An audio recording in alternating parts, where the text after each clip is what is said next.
Welcome everybody to the January meeting of the Metropolitan Study Group of the Societas Rosicruciana in Anglia.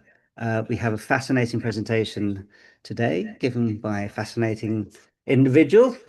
But before I introduce Alexandru, I just want to, so there is Enda, if you can wave. Enda is our outgoing celebrant of one of our colleges in London, the College of Sophia Hermetica. And during his year, he has been updating us all very in a wonderful way. He's an astrologer extraordinaire, and he sent us something yesterday, which I just thought was rather prevalent for today. So I'm going to read it out, if you don't mind, before we move on to the main presentation. So this is the last call, a summons to awaken, to align, and to prepare for the inevitable change ordained by the eternal law. On the 18th of January 2026 at 7:51 p.m, we have a new moon at 28 degrees Capricorn. This is not your usual new moon. This new moon is literally conjunct all the personal planets with Pluto. This is a 6-planet stellium new moon, an all hands on deck lunation that interconnects every single layer of our life. The geometry of this new moon is spectacular. The chart of the new moon is one large minor sextile with 6 planets conjunct sextiling Saturn and Neptune and trining Uranus. If you were looking for a good time to plant long-term seeds, this is it. It really does not get more supportive than that. With that being said, keep in mind that new moons are times of seeding, not manifestation. So the invitation here is to plan, design, and dream in alignment with your future, not with the present. This is not a time for I want this now. It is a time for I am building this for where I am going. Another important feature of this new moon is that the Sun, Moon, Mercury, and Mars cluster in the final degrees of Capricorn, while Venus and Pluto occupy the first degrees of Aquarius. All of the planets create a bridge between the old world, the last degrees of Capricorn, and the new, the first degrees of Aquarius. Capricorn is what we have been building over the past decades. Aquarius is what comes next, the new world we are stepping into. This is a threshold new moon. And if you have not done it already, this is the right time to write your New Year's resolutions or plan for the future. I'm personally not a fan of New Year's resolutions because the astrology rarely matches the calendar. It might be January the 1st on paper, but the moon could be waning, or we could be dealing with heavy or disruptive transits that have nothing to do with fresh starts. Our ancestors knew to align with the real cycles of nature when making important decisions or starting new initiatives. Temples around the world based on solstices, equinoxes, and other cycles are a prime reminder of that. But somewhere along the way, we became disconnected from those rhythms and forgot their power. Well, not everyone. Gardeners, fishermen, farmers, and many traditional cultures still use the lunar cycle to decide when to plant, harvest, sail, or act. And us, the people who know astrology, we have that extra advantage. We can see the timing, we can read the sky, we can choose our moments. We get to work with nature, not with the calendar. Hence, we align our intentions with new moons, not with Mondays or the first of the month. Here, the questions are no longer just about work, relationships, or getting by. They become questions of calling, of purpose, and contribution. And with the Saturn-Neptune conjunction at 0 degrees Aries just around the corner, which apparently the last time this happened was 9,000 years ago, when there were major changes in how the evolution of man. So with this conjunction just around the corner, change is no longer optional. A door is closing, and a new cycle is beginning with new rules, new priorities, and new opportunities. By the end of 2026, the world will look very different from the one we have known. This new moon in Capricorn gives us a moment to tune ourselves into that shift, to take what worked in our past life and find a new container, a new way of expressing it in the world we are stepping into. Lux Mundi. So that's from Ender. And I just thought that was very prevalent to the beginning of this year, the beginning of a new calendar of the Metropolitan Study Group, and particularly of the Saturn and Neptune conjunction next month, which is a major shift for the whole of mankind. So Ender, thank you very much for that. Your year as celebrant has just been absolutely wonderful. And I couldn't think of a better way to finish it. So thank you. Thank you, Alex. It's brilliant you read it. Thank you. Hope everybody is going to contribute to make a new world for everyone. Humanity is getting bigger, better for everyone. Thank you. Brilliant. So now we move on to our feature presentation. That was like being in the cinema in the 70s, wasn't it? We've just had the little film beforehand, and now we're moving to our feature presentation, which is the presentation from Alexandru, which is entitled Transylvanian Rosicrucianism. So Alexandru, please take it away. Thank you. Thank you. Thank you. Thank you. Thank you.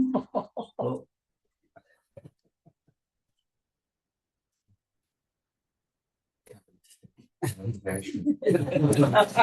going through the pain?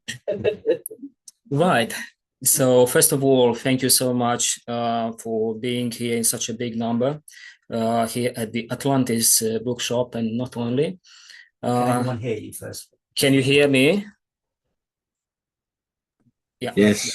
Good. Thank you. So it's such a privilege to be the first speaker of this year of 2026, and on the other hand, it's such a privilege to have such a great meeting in here with all of you. I'm pretty sure you are expecting a lot of things, new things from my presentation about Transylvania, which is such a land full of myths and legends and stories. So I hope I will not disappoint you if it's not going to be about all these myths about vampires and Bram Stoker, but still we will have some new faces and amazing stories, not only about Rosicrucianism, but about the alchemy, the royal art, which stayed behind all these figures which we will speak about today.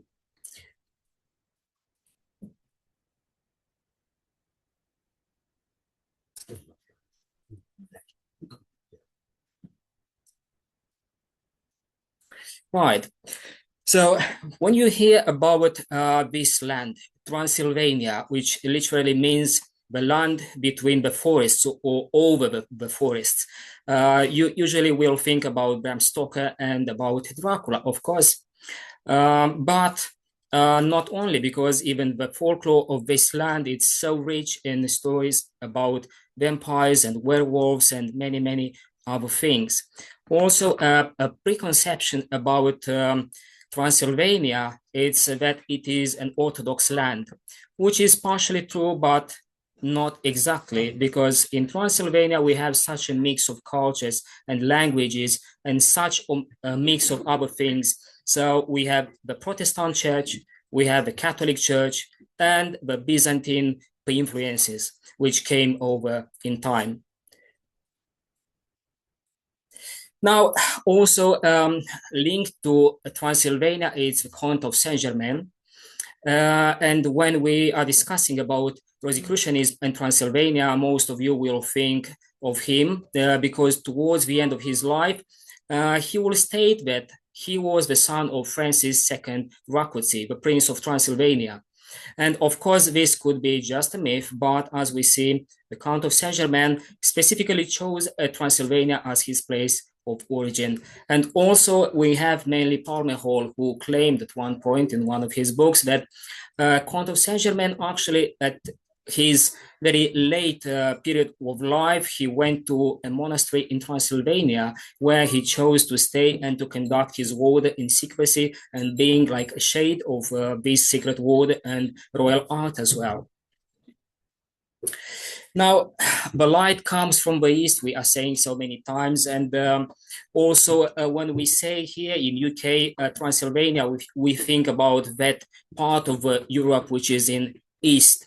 But actually, if you'll be in Romania, you will perceive Transylvania as being the western part of this country and the western part of the Eastern Europe somehow, not in the middle, not in the east. In 1619, the French philosopher Michel Potier, or Michel Potier, published a book entitled Philosophia Pura. It is about alchemy, and not only, it's about a new type of philosophy and approach, a new approach to all the spiritual things, in which he spoke about the Rosicrucian brothers and the secrets of the philosopher's stone. So Michel Potier was very influenced by alchemy and the esoteric thinking. In this work, Philosophia Pura, he mentioned the brothers of the Rose Croix follow the Orthodox religion. And this is quite unusual, because usually we think about Rosicrucianism as a new current which started in the Protestant world, and when the Protestant reform started, we think about the Rosicrucianism as coming together somehow, a new way of thinking and a new way of spiritual life. This mention refers both to the roots of primitive Christianity perpetuated in certain groups, to which Karl von Eckartshausen also refers when he says that a true alchemist must combine material work with spiritual practice, integrating the theurgy as a Christian practice, but also to the mythical exodus of the Rosicrucians towards the east, which will be mentioned also by Michael Meyer at one point, without giving us too many details about it. He just mentioned that Rosicrucians migrated towards the east.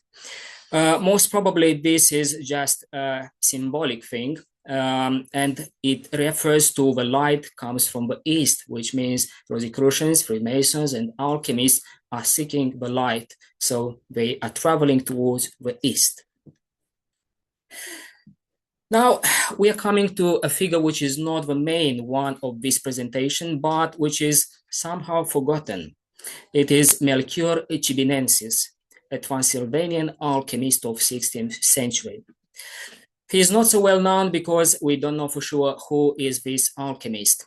He is known under different names, and again, we know a few figures which could be behind this face and behind this name. He is known for the Processus sub forma mise, an alchemical mass dated to around 1525, through which he wanted to make from alchemy a religion. It was published in 1602 in Theatrum Chemicum and formed part of a celebrated later collection, Symbola Aureae Mensae, from 1617 of Michael Meyer. Most probably his real name was Nicholas Melchior Shebeny, who served as a chaplain and from 1490 as a court astrologer to Vladislaus II of Bohemia and Hungary, to whom the Processus was dedicated. The name Shebeny comes most probably from Sibiu, which is a city in Transylvania known under different names. It's Sibiu, it's Hermannstadt, and Siebenburgen. In different periods of time, it was called in different ways. And also we have a dispute, a large dispute about Melchior Chibinensis, because in Hungary, he is perceived as a Hungarian figure. In Transylvania, he is perceived as Transylvanian. But if we are going to the real source, his book, which was published in 1525, we will find that Melchior Chibinensis Ungarus, it was called also Transylvanus. So because Transylvania at that time was a part of Hungary, So here is the confusion, because we think about Transylvania now as part of Romania only, but Transylvania was a part of Hungary, and it is composed of different parts as well, not just Transylvania, which is the core part, the core land, but we have Banat as well, Maramureș, Partium, and few other small parts. And in Transylvania, we have such a mix of cultures and languages.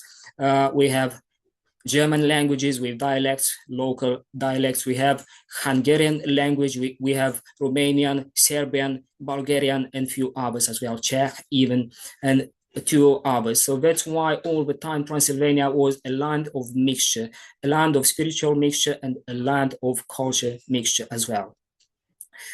Now we are coming to the 18th century, when in Transylvania we have the first alchemical lodge installed. It is about Three White Lilies Lodge, which was installed in Temesvar or in Timișoara, which is known under different names also because of this cultural mixture.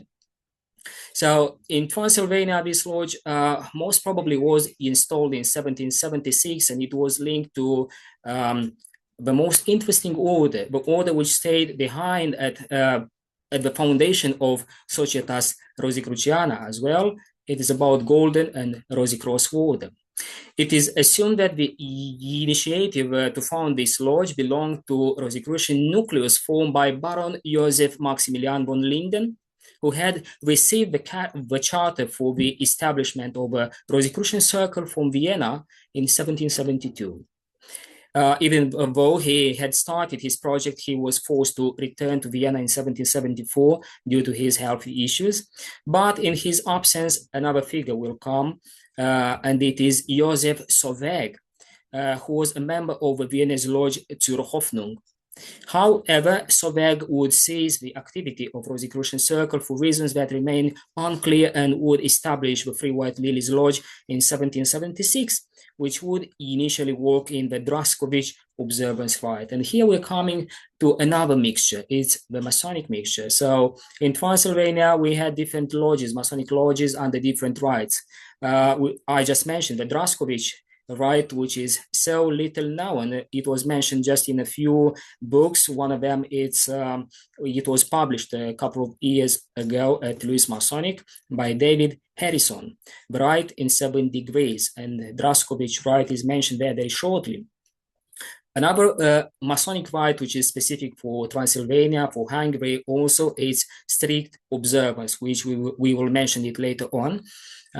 Because when we are coming to 18th century in German-speaking countries, we have again the same mixture with different Masonic rites, which involves the alchemy and Rosicrucianism as well.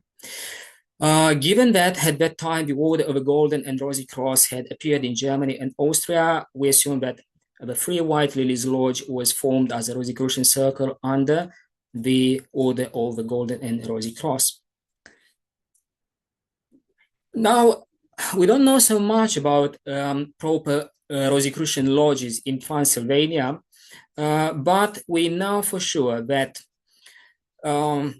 we have some traces of Rosicrucian groups, small groups, and the proof is right in front of you. We have here a page from the well-known the Kloss collections, in which we will find also some notebooks of rituals, some rituals of Golden and Rosy Cross order as well. And apparently here is a mention, which this page I found it in collection of different pages and fragments of rituals from Golden and Rosy Cross in Kloss collection. And in one of these folders, there was this page, which is a separate page.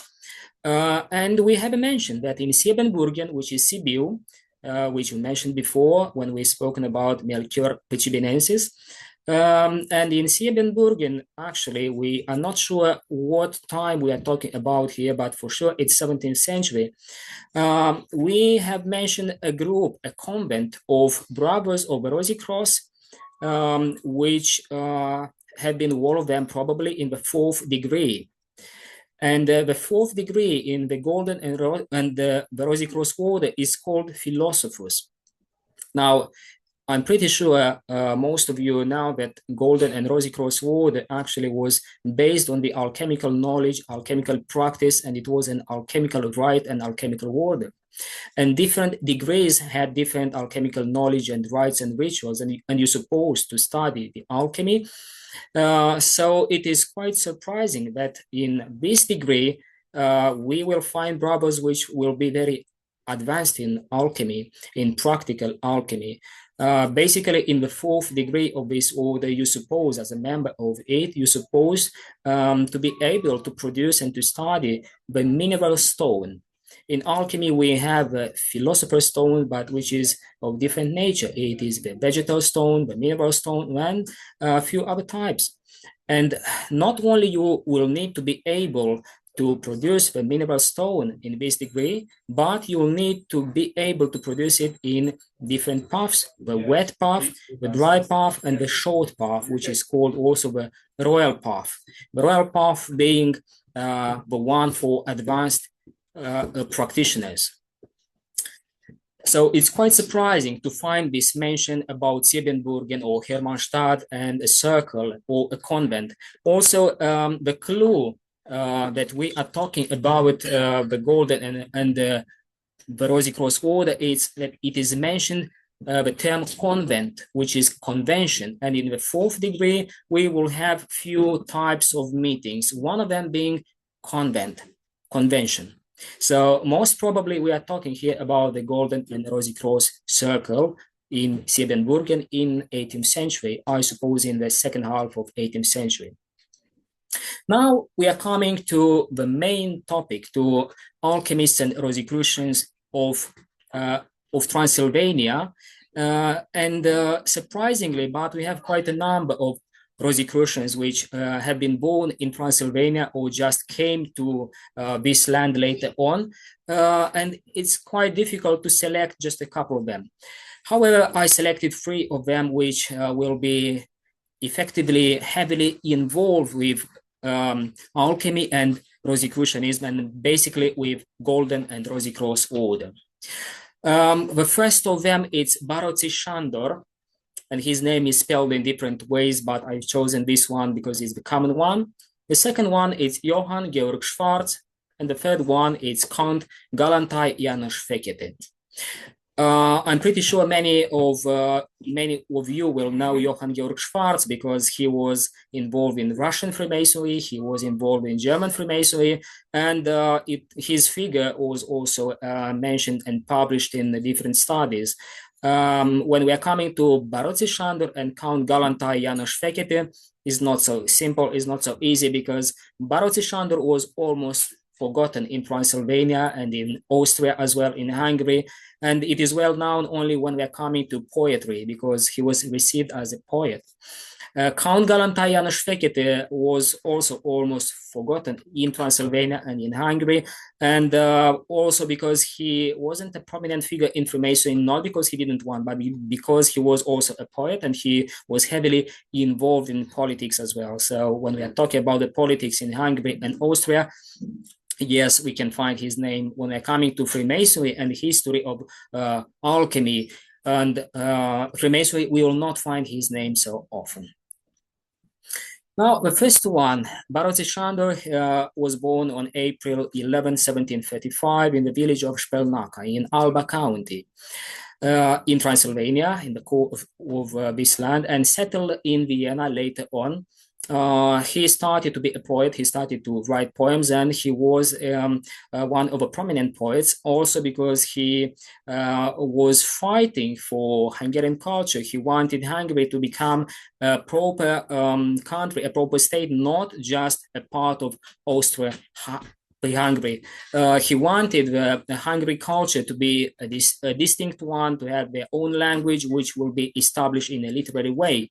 So he became passionate about alchemy and devotes all his free time to the practice and the study of alchemy in Vienna.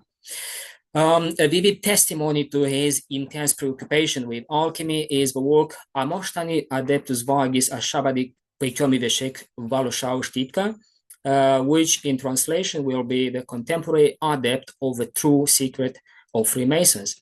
Basically, this is a French book on alchemy and about Freemasonry as well. But what he did, he translated it into in Hungarian, and he wrote a 70-page preface in defense of alchemy, because even today, but not to think even about the 18th century, alchemy wasn't perceived in a serious way.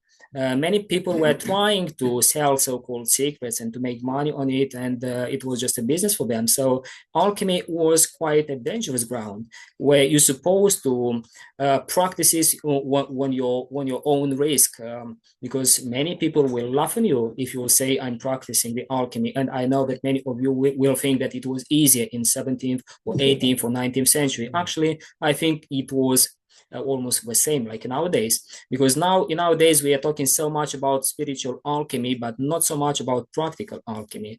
And I think this is one of the main mistakes, because practical alchemy can't be practiced without the spiritual part, and vice versa. If we are talking about the spiritual alchemy, we need to understand the practical part, because otherwise we can't understand the world.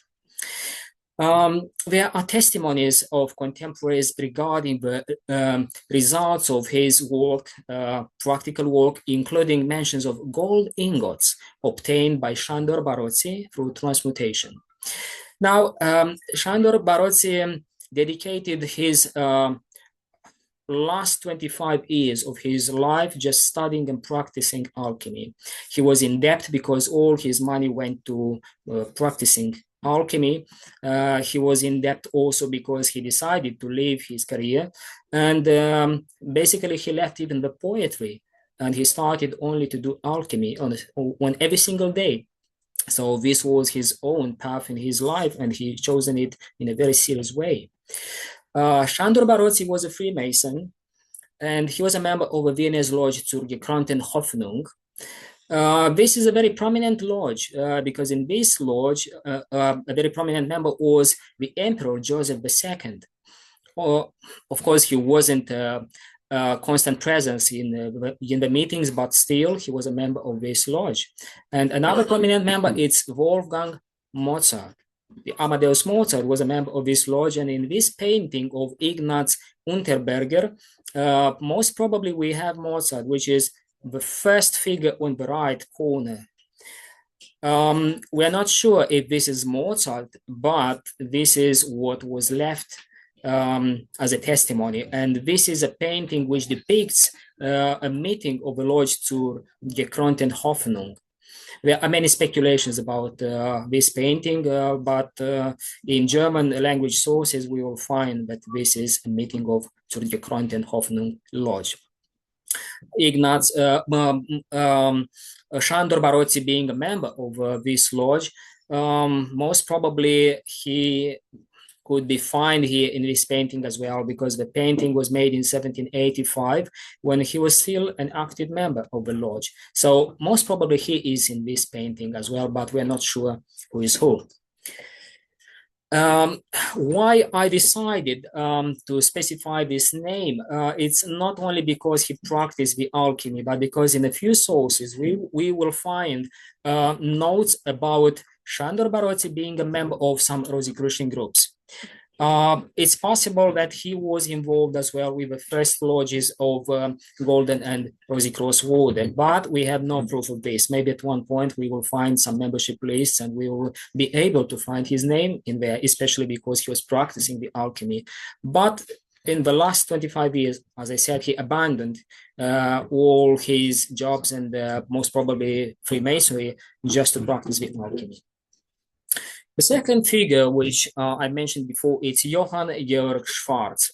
Johann Georg Schwarz was born in 1751 in Transylvania, most probably. This is what the main sources on his life will mention, but this is not for sure, and I will explain why a little bit later. Most probably, again, he was born in Sibiu, in Siebenburgen or Hermannstadt in Transylvania, but according to other sources, he was born in Mühlbach in Austria. And he was a Freemason also. We can find his name on the membership list of the lodge St. Andreas Studentei Seblatte. which is a Transylvanian lodge, and a very specific lodge, a very active and prominent lodge, because this lodge was working in the strict observance rite, which was a Templar rite, a Masonic Templar rite. And in this membership list, we will find him under number 2, Johann Georg Schwarz, circled in red in here, and it is specified that he was born in Mühlbach in 1740, actually not in 1751. It may be a mistake, but most probably he came to Transylvania as well, because all authors which tried to find any sources in Transylvania that he was born there, we couldn't find. So most probably he came to Transylvania when he was a kid with his parents, and after that his entire life he stayed there. Not his entire life, but his first 20 years of his life, most probably. After that he studied in Jena. He became a Freemason in Jena, in Germany, and from Jena, surprisingly, he will end up in Russia, in Moscow, with Prince Gagarin, who took him from Europe, and he went to Moscow. First of all, he went to the north of Russia. After that, he came to St. Petersburg. After that, to Moscow, and he became a teacher of Prince Gagarin children in his house. And later on, being such a brilliant mind, he will become a professor in Moscow University. And he was considered the main carrier of esoterica into Russia and an emissary of Burmese philosophy, because he was attracted by Jacob Boehme. He was attracted by other figures of esotericism in Europe, in German-speaking countries especially.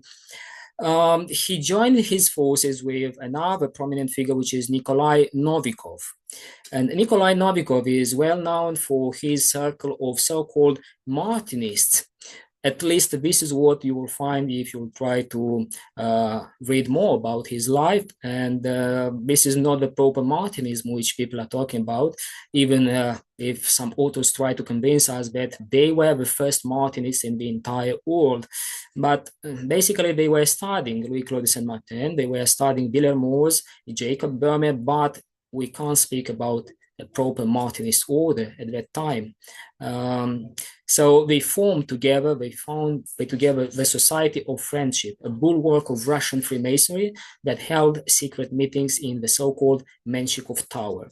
Menshikov Tower is well known for alchemy as well, because we had alchemists which practiced in that tower.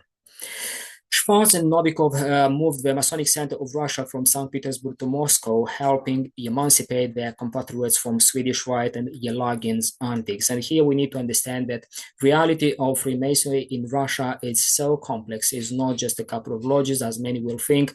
We had at least 2 Grand Lodges at that time. We had the so-called Northern Grand Lodge with the headquarters in St. Petersburg, which were based and working the Swedish Rite and under Swedish influence. And also we have a Grand Lodge with the headquarters in Moscow, which was a completely different type of Freemasonry, not because he was the first figure in this Freemasonry, and he was trying to find the so-called chivalric Freemasonry. He was trying to find the high degrees, the philosophical degrees. So that's why later on he will send Schwarz to hunt for these degrees in different countries. At exactly the same time, against the backdrop of the intellectual and cultural reform work carried out in Moscow by Schwarz and Novikov, Count Cagliostro was present in St. Petersburg, living in the house of the first provincial Grand Master of the Provincial Grand Lodge of Russia, Ivan Perfilyevich Yelagin, and conducting his sciences of spiritualism, magic, and alchemy. Now, many sources are mentioning that Schwarz may met Count Cagliostro, but we don't know for sure. And we know that Cagliostro after that went in north of Russia, where now we have Estonia, Latvia, and he installed some lodges of the so-called Egyptian Freemasonry. Novikov and Schwarz haven't been involved with Egyptian lodges or Egyptian Freemasonry. They have been involved with other types of Freemasonry, with Swedish Freemasonry, strict observance rite as well, and few others. But also they wanted to bring something new into Russia. They wanted to bring a new rite, a new Freemasonry with a deeper meaning, with a spiritual meaning, a proper spiritual meaning. So at some point, Schwarz sought to unify Russian Freemasonry. He wanted to unify those 2 Grand Lodges. How are you? Good. Hey, hey. Sorry, we can all hear you.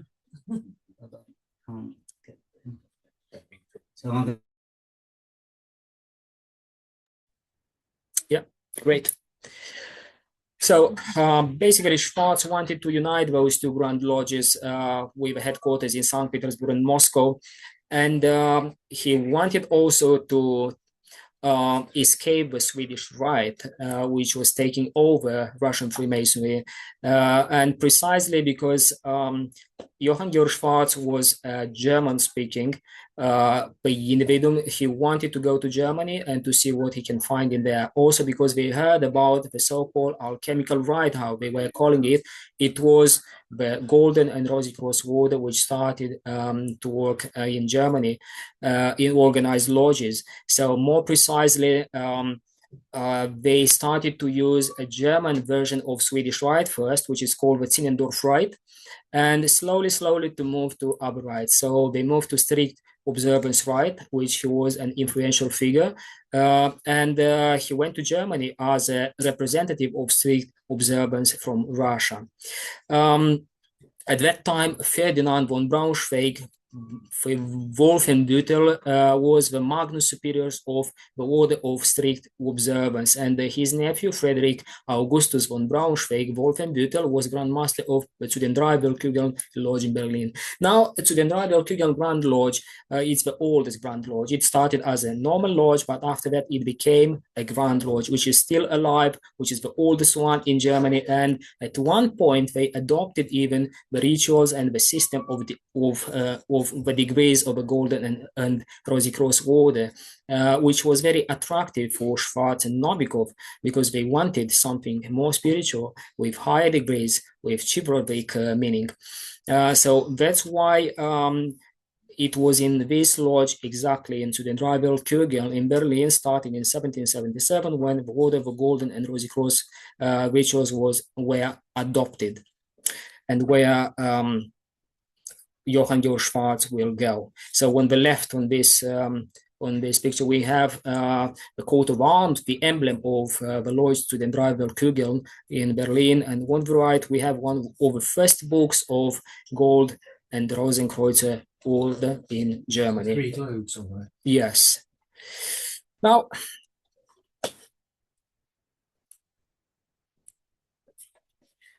to the Dreibelkügeln Lodge, which we are speaking about, it is said that Schwarz was received on 1st of October 1781 in this lodge in Berlin in the so-called theoretical degree. Now, here it might be a big mistake, because when we are talking about the system of the degrees in Golden and Rosicrucian Order, we need to understand that they had some preliminary degrees, let's call them, which is almost the same like the second degree. At least the name is the same. It's the theoretical bravo, which is the preliminary degree, and the second one is theoretical degree. So most probably he was admitted to the preliminary degree of the Order of the Golden and Rosicrucian.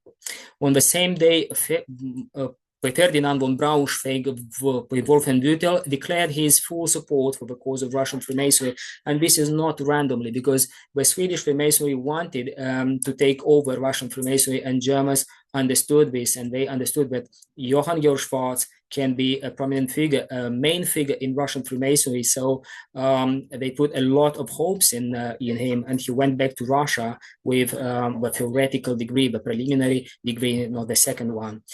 Now, Johann Georg Schwarz is mentioned also as Chancellor of a newly formed, the so-called 8th province for Russia, which is the 8th province for Rite of Strict Observance. So basically, we are talking here about the German strict observance rite.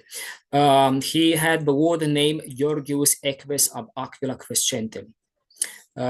Within this rite of strict observance in 1781, that is prior to the Masonic convent of Wilhelmsbad, which take place in 1782, and where lots of things will be decided in terms of German Freemasonry, because at that time in German-speaking countries we had so many other rites, so different degrees, and many people were coming out with so many other so-called Masonic secrets, and they started to sell degrees and diplomas diplomas and charters. So that's why it was a big question mark. So the Freemasonry in Germany decided to gather to have a convent and to decide what are we doing, which degrees are we working, what system we will have in German-speaking countries. Now I know that many authors are mentioning that Johann Georg Schwarz, he was present in Wilhelmsbad in 1782, but actually it wasn't him. There was another Schwarz, and he wasn't present. He had a very short life, and we will see later on what we are talking about. After the proclamation of the 8th province of strict observance right, which was Russia in this case, Schwarz was responsible for bringing in Russia the Order of the Golden and Rosy Cross, by organizing both lodges of theoretical degree, which is the preliminary one, and the inner circle of the order, as we can find in some sources. Now, we are not sure how many other degrees in this order Schwarz was able to bring to Russia, but we know for sure that he was in a high degree. Again, we still need to find out which degree he was. Schwarz also met Johann Christoph Wöllner and Johann Christian Anton Teden, the leaders of the Order of the Golden and Rosicrucians in Berlin when he went there in 1781-1782. And Wöllner and Teden were also, on their turn, searching for ancestral connections between Western mysticism and the ritualism of the conservative Orthodox Church. Basically, when we are talking about Golden and the Rosy Cross, we're talking about alchemy. And in the history of alchemy, there is a current which will specify that the Byzantine alchemy was the one which was perpetuated after that in the Western world, in the Western tradition. And this is at the base, at the very primitive base of Golden and Rosy Cross order. This explains somehow why German Freemasons were so open for Schwarz, and they put a lot of hopes in Schwarz. Again, we're not sure if exactly Wöllner and Teden were looking for some secrets of mysticism of Orthodox Church, but we know for sure that in the Orthodox tradition we have the spiritual practice of esotericism, which is the prayer of the heart in a very specific way. If we are looking into it, we will find some even more Eastern tradition inside, into the core of this esotericism, of this practice, which is some meditation in a very specific way, in a very specific term. So maybe they have been interested in this as well as a way of elevating the spirit. Now we need to explain a bit about the theoretical degrees lodge, which we were talking about before. German Rosicrucianism took deep roots in Russia and was perpetuated until the beginning of 20th century. And that's why we will hear so many legends and myths about Russian Freemasonry and Russian Martinism and Rosicrucianism, which after that came with the immigrants from Russia after 1917 to Europe, especially in France and Belgium. And so many figures will come out and will claim that they have some lineages of Martinism, they have some lineages of other rites, even claiming that they have the true lineage of rectified Scottish Rite, which they took over after 1782, after the Wilhelmsbad convent. Presumably, many members were admitted to the theoretical degree, which again is the preliminary degree. So it's like an antechamber of Golden and Rosy Cross order. And we can find some membership lists even in Russian Freemasonry. The first ceremonies of this degree took place in Russia only at the beginning of 1782, which again is a proof that it started only after Wilhelmsbad, although according to some sources, Schwarz obtained permission from Teden to establish the theoretical degree lodges on 1st October 1871. 1781, actually, it's a mistake here. Which is most probably because, again, we can find some papers in Russia where this date is specified. In the Order of Golden and Rosy Cross, Schwarz had an order name which was Gorgonus Schoenius de Victoris. Within this order, he will figure with this order name in the different membership lists until his death. Johann Georg Schwarz died very young, I was talking about him specifying so many things which he was able to do in his life and to bring the Rosicrucianism in Russia. And you may think that he had a very long life. Actually, he lived only 33 years, so he died very, very young. But he managed to do lots of wonderful things for Russian Freemasonry and not only for Russian culture. He is still considered the founder of the modern literature in Russia. Under his baguette, he started a group of students from the University of Moscow, which started to translate world classics. Shakespeare was translated into Russian entirely under his baguette. He did lots of wonderful things, and he's still little known. He needs to come again from the shades. He needs to be well known among the Rosicrucians, because he is a prominent figure for sure, especially because he perpetuated this tradition in Russia in those times when Freemasonry was prosecuted. For example, Novikov stayed in a tower for many years because of Russian powerful leaders, which were considering Freemasonry being something against the throne, and also because the Orthodox Church was against Freemasonry. So Russian Freemasons suffered because they were working what they wanted to do, and because they wanted a better world, basically only because of this. And Schwarz was one of them, fighting for a better world and fighting for light, I will say even. Now coming to the third figure, Count Galantai János Fekete. He was an imperial and royal chamberlain, major general and poet, born on 10th of November 1741 in Chabrindek, in present-day Hungary. Now, some of you will notice that he was born in 1741 and will ask me why I decided to put him the last in my list, even if he was born before Johann Georg Schwarz or Sándor Báróczi. Actually, he's not the last one, but I decided to talk about him at the end of my presentation because linked to his name is a very specific and a very interesting and unique document, which you will see now. So that's why I decided to talk about him at this point.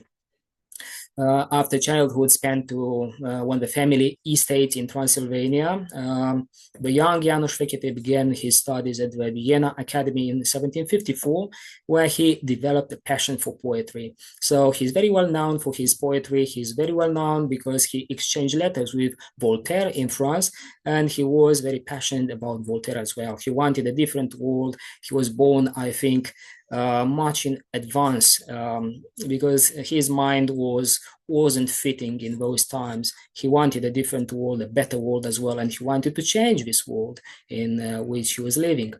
Close to the court in Vienna, he spent considerable time there, and due to his affinity for French thought, he was looked upon favorably by Queen Maria Theresa and Emperor Francis I.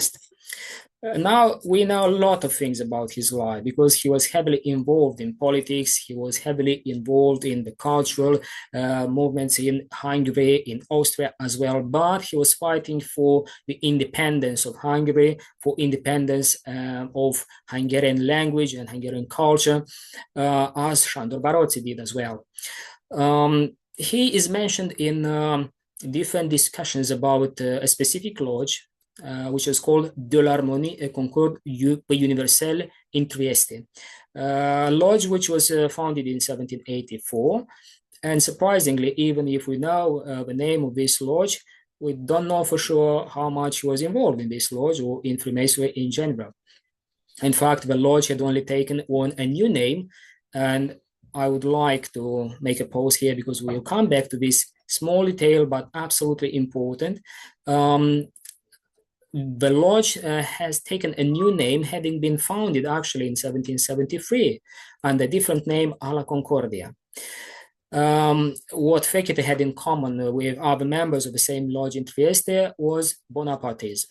He was a Bonapartist. He liked Napoleon Bonaparte, and he was trying to expand every single book about Napoleon Bonaparte in Hungary, trying to pay for translation of these books, and not only.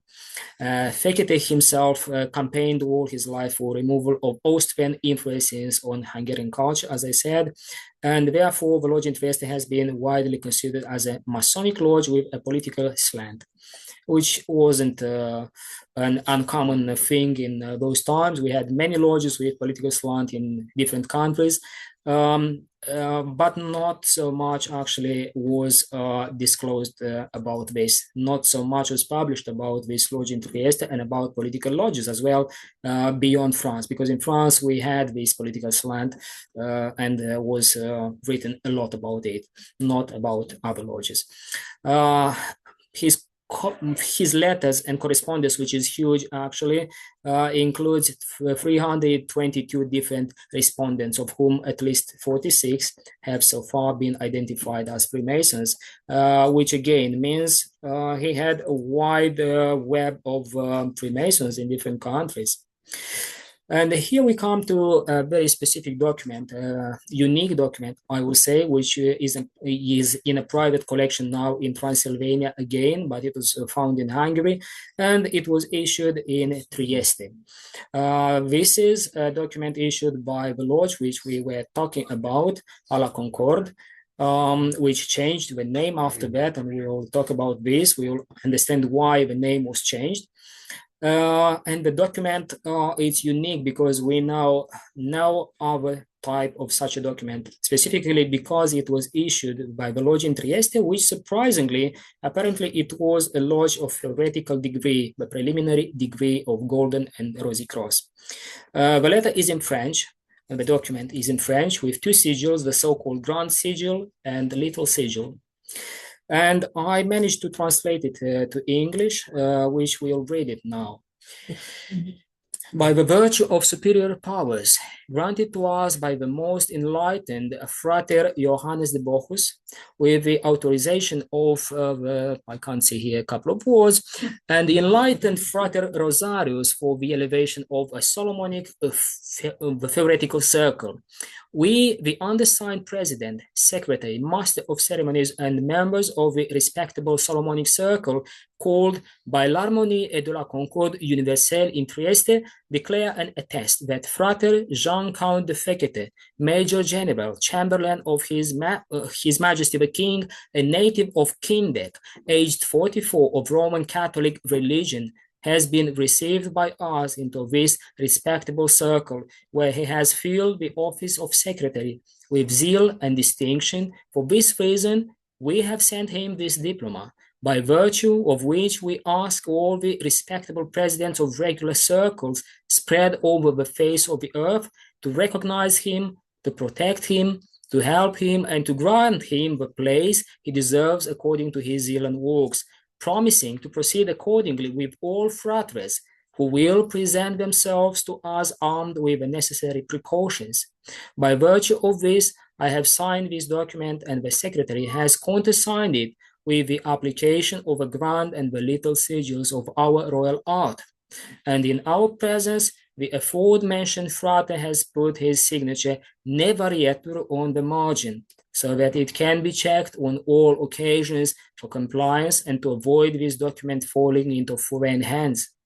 Given at the east of Trieste on the 31st day of the first Masonic month, 5785, signed by Frater Barò, which was the president, Cesare Pellegrini. Cesare Pellegrini was a prominent member of this lodge in Trieste.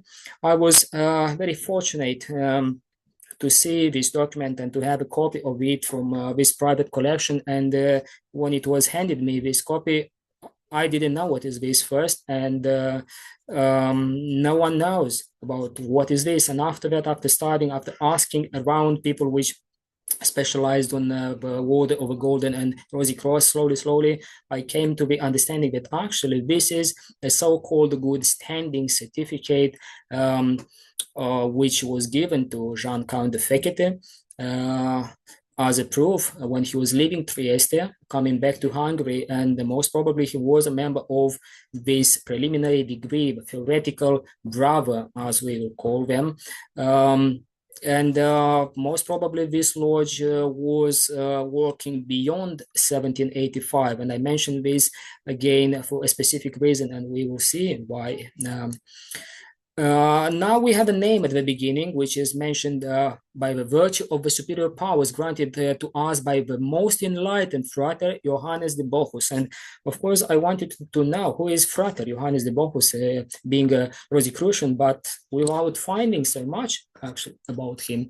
So Johannes de Bochus' name, we will find this name not in so many sources, actually, just literally in 2 sources. First of all, we have a tradition in the 18th century among Freemasons in German-speaking countries, and not only, to collect autographs of prominent Freemasons. So this means you will have a notebook in which you will collect dedications and autographs from different Freemasons. And we have such a notebook, a collection of autographs in Vienna. This kind of notebooks were called Liber Amicorum, the Book of Friends, if we can translate it in such a way. And in one of these Liber Amicorum, we can find the signature of Jean de Bochus, but not only his signature. We can find there some very Rosicrucian depiction and pictures and autographs as well. So these 2 on this slide are just a small example, 1 or 2 pages, I can say, from that notebook. And we can see that they are very alchemical, actually, and Rosicrucian. One on the right, you can see 2 roses. You can see the symbol of Athanor and the Philosopher's Stone as well, in the middle of which we have the divine Yod, the divine letter, the divine word, which means the Philosopher's Stone is not just a product of alchemy. It's something which combines the matter and the spirit again. And on the right of the same page, you can find a sigil, which most probably was used by one of the members of Golden and Rosy Cross. The other picture, the other image on the left, it's an alchemical tracing board, I will say, even, because we can see the margins of this page, and also we can see at least 3 stages of alchemical process in here. But this will be a different topic. We need to talk a lot about this, because the alchemy, the alchemical practice, it's a very wide subject. So we will keep on our figures.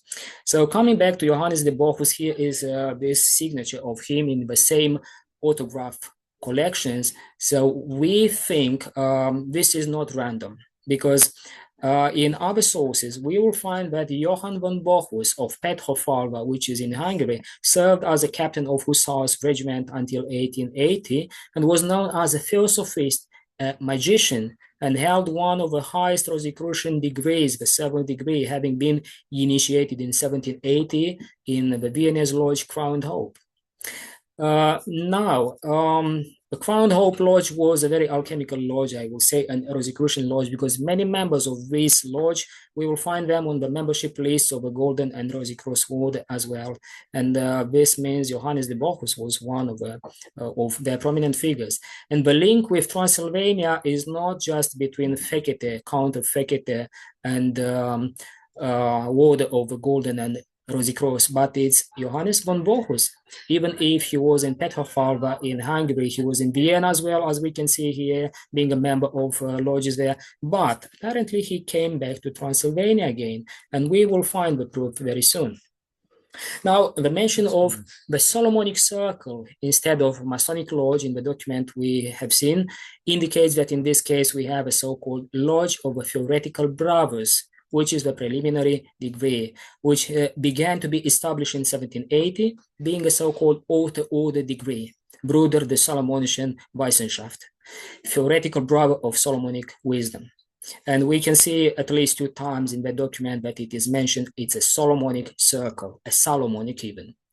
This degree was conferred in Masonic lodges, so not in convents, not in circles, not in lodges of a Golden and Rosy Cross, but in proper Masonic lodges of the same name. And here we come back to our text, to our document, where at the beginning we mentioned that actually Lodge de l'Harmonie et Concorde Universelle was a lodge founded in 1784, but it was based on another lodge, a la Concordia, which also was founded in 1773. So we can say that the lodge a la Concordia just changed the name de l'Harmonie de la Concorde Universelle and has taken a new name. So that's why I specified this, because a new name means a lodge could be an antechamber of the Order of the Golden and Rosy Cross, which is the case here, I think, with the lodge from Trieste.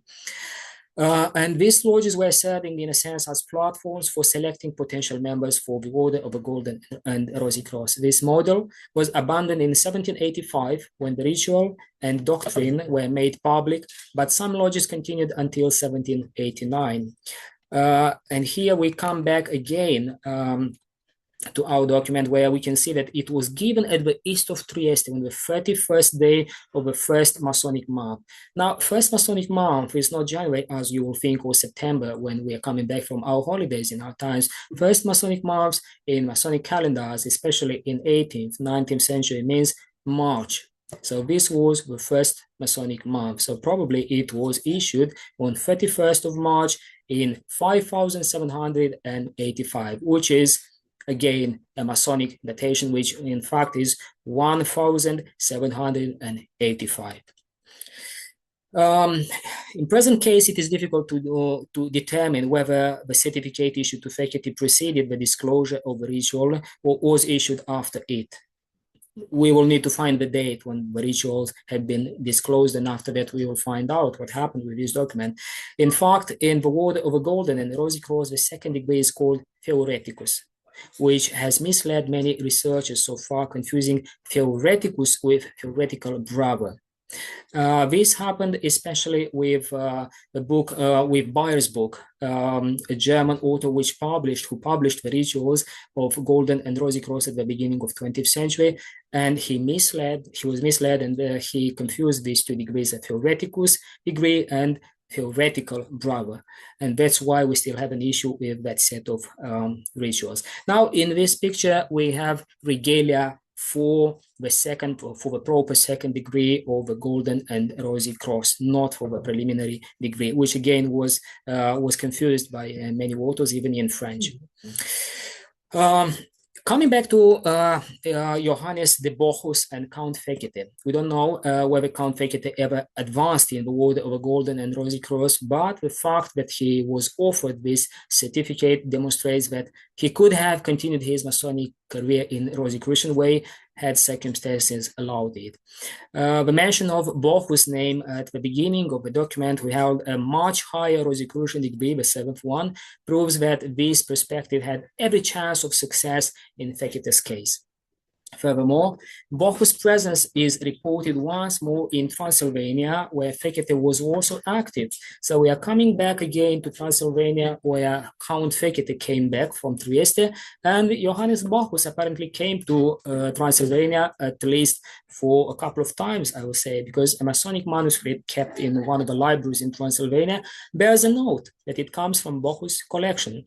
And you can see this image on the right, where it is mentioned in German that it was in Latin, actually, that it was donated by Captain Johannes de Bochus. This is a Masonic manuscript.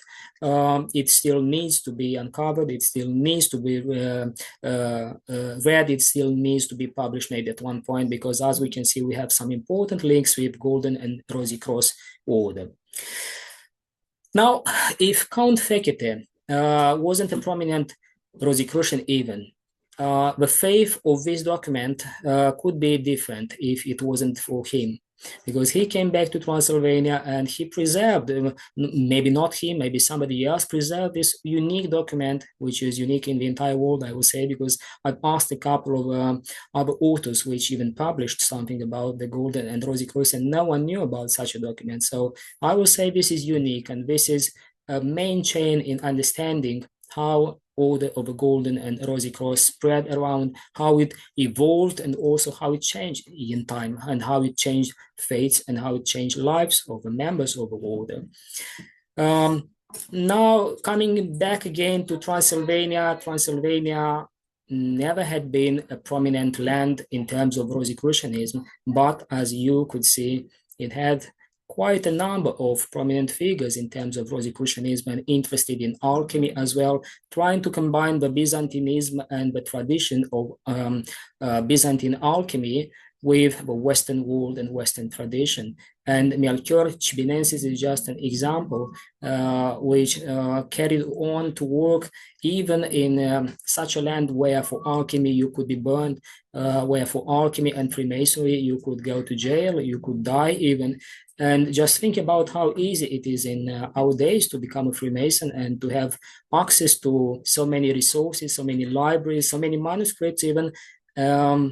It is quite challenging to think about this. It is quite challenging when you understand that we have everything what we need, but still we're struggling. We're struggling to understand, and we're struggling to sort out who is who and which information is precious and which is fake. And I think this is quite an alchemical process as well, to distill and to find out what is your path and how you can discover the alchemical process which will lead you to the Philosopher's Stone. Thank you very much.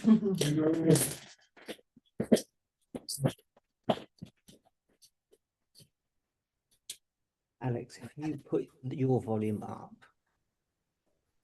Yes, if you turn your volume up. Can everybody hear me, by the way? Yes, wonderful. Yes. So you'll have to forgive us because Alexandra and I are in the same room. So my voice is coming out of his speaker. So we're going to have to work out how to do the questions. But I would just like to say on behalf of everybody, I'm sure we're all thinking the same thing. That was an absolutely fantastic presentation. A slice of alchemic, Rosicrucian, Masonic, fertile part of the world, which I'm sure a lot of us don't know that much about. And for those who don't know that, Alexandru doesn't, he ends up in these private Masonic collections in these dusty libraries somewhere. And the research he does is with the original document that's been hidden in a collection on a back shelf for 300 years, which he then translates himself. So what we have witnessed today has been a true labor of love. So and I think we've all just heard a fantastic history of a part of the world, Masonic and Rosicrucian part of the world, in which none of us know anything about. So I'm going to open up to questions. So please, can you use the Zoom arm going up?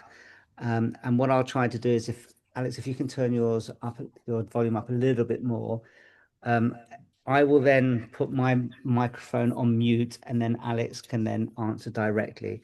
So if you could please, oh, Alistair, right next to me, has got a question. Funny that. You can talk into this one as well, Alistair. Yeah, I just want to be the first to say, Alexandru, well done, brilliant. Loads of things that I give you, but what I would like to suggest is that somehow, as a society, we get what you've just produced published, because I don't think, and I think you'll appreciate, this part of our brotherhood is not really covered properly and needs further research. And just about getting it published. Well, I mean, within the SRIA, to start off with, mate. I mean, you've done a brilliant job. Loads of things I can give you, like the theoretical brotherhood rituals. We've got an original 1781 copy in the library, which has that same image in it. But that's interesting. One of the big things about the Golden Rosicrucians that it hasn't covered is there are about 6 documents called the Hort Plan. All right, you know about it. I've got about 4 different copies, different ages, with all the different versions of them. But the interesting thing to me, and the thing I want to ask you about, is this Concord Universal Lodge in Trieste. Forgive my wrong pronunciation of it. But the name of one of these fort plans, a couple of them, and the one from Sinia Bloss, the Rosicrucian in his native, that's one of the earliest revelations or exposes of the Rosicrucian, Golden Rosicrucians, has that version in it, but it's called the Concord Universal and something else that makes it sound like something else. But now, having listened to your paper, it sounds very much like it was like the drum beats of this lodge in Trieste, 1781? 1785, which is very near to the date of when they all started kicking off. I mean, the Golden Rosicrucians were reactivated several times, 3 or 4 times they were regenerated. But I'd love to share with you, and we've shared stuff in the past, so I feel very happy about that. Share with you that and do a little bit of, you help me, and hopefully you can just have anything I've got to do. But overall, just brilliant. Well done. Thank you.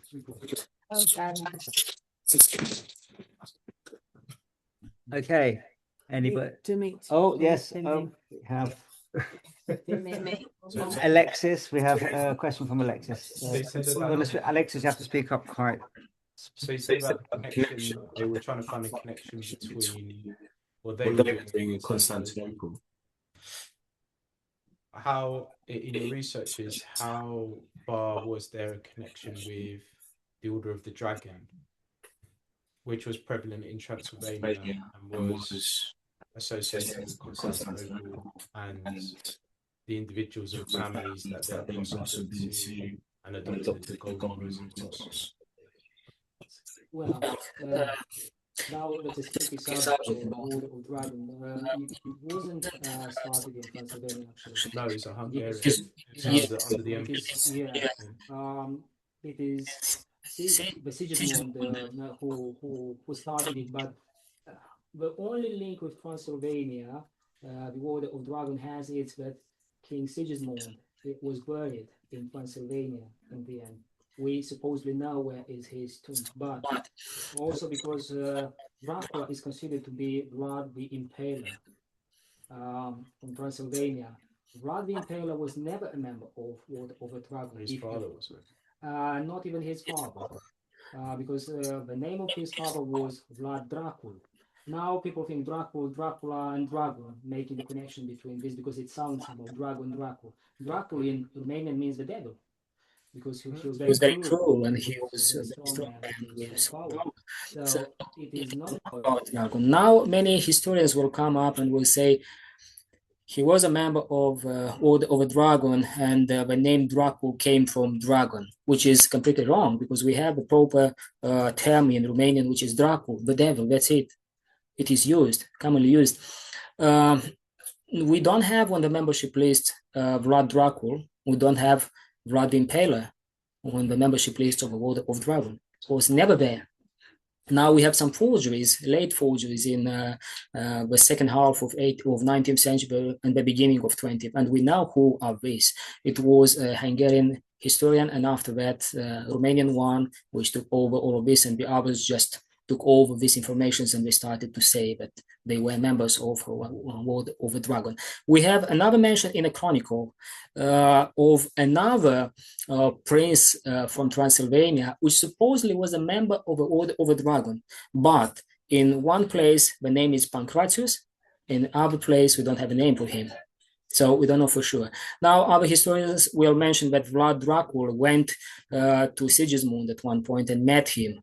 But we know that it couldn't happen, that Sigismund was fighting in that period of time, and he was in a completely different place, so he couldn't meet Vlad Dracul or Vlad the Impaler, or doesn't matter who. Nothing like this. So another connection with Constantinople between the Order of the Dragon and Byzantinism, it's only because the House of Cantacuzino after that took over. And somehow we started to say we are the ones which still have a tradition of the Dragon. And now we have so many people coming up and saying, I'm a descendant of Cantacuzino family, which is a very wide family, it's a very large family.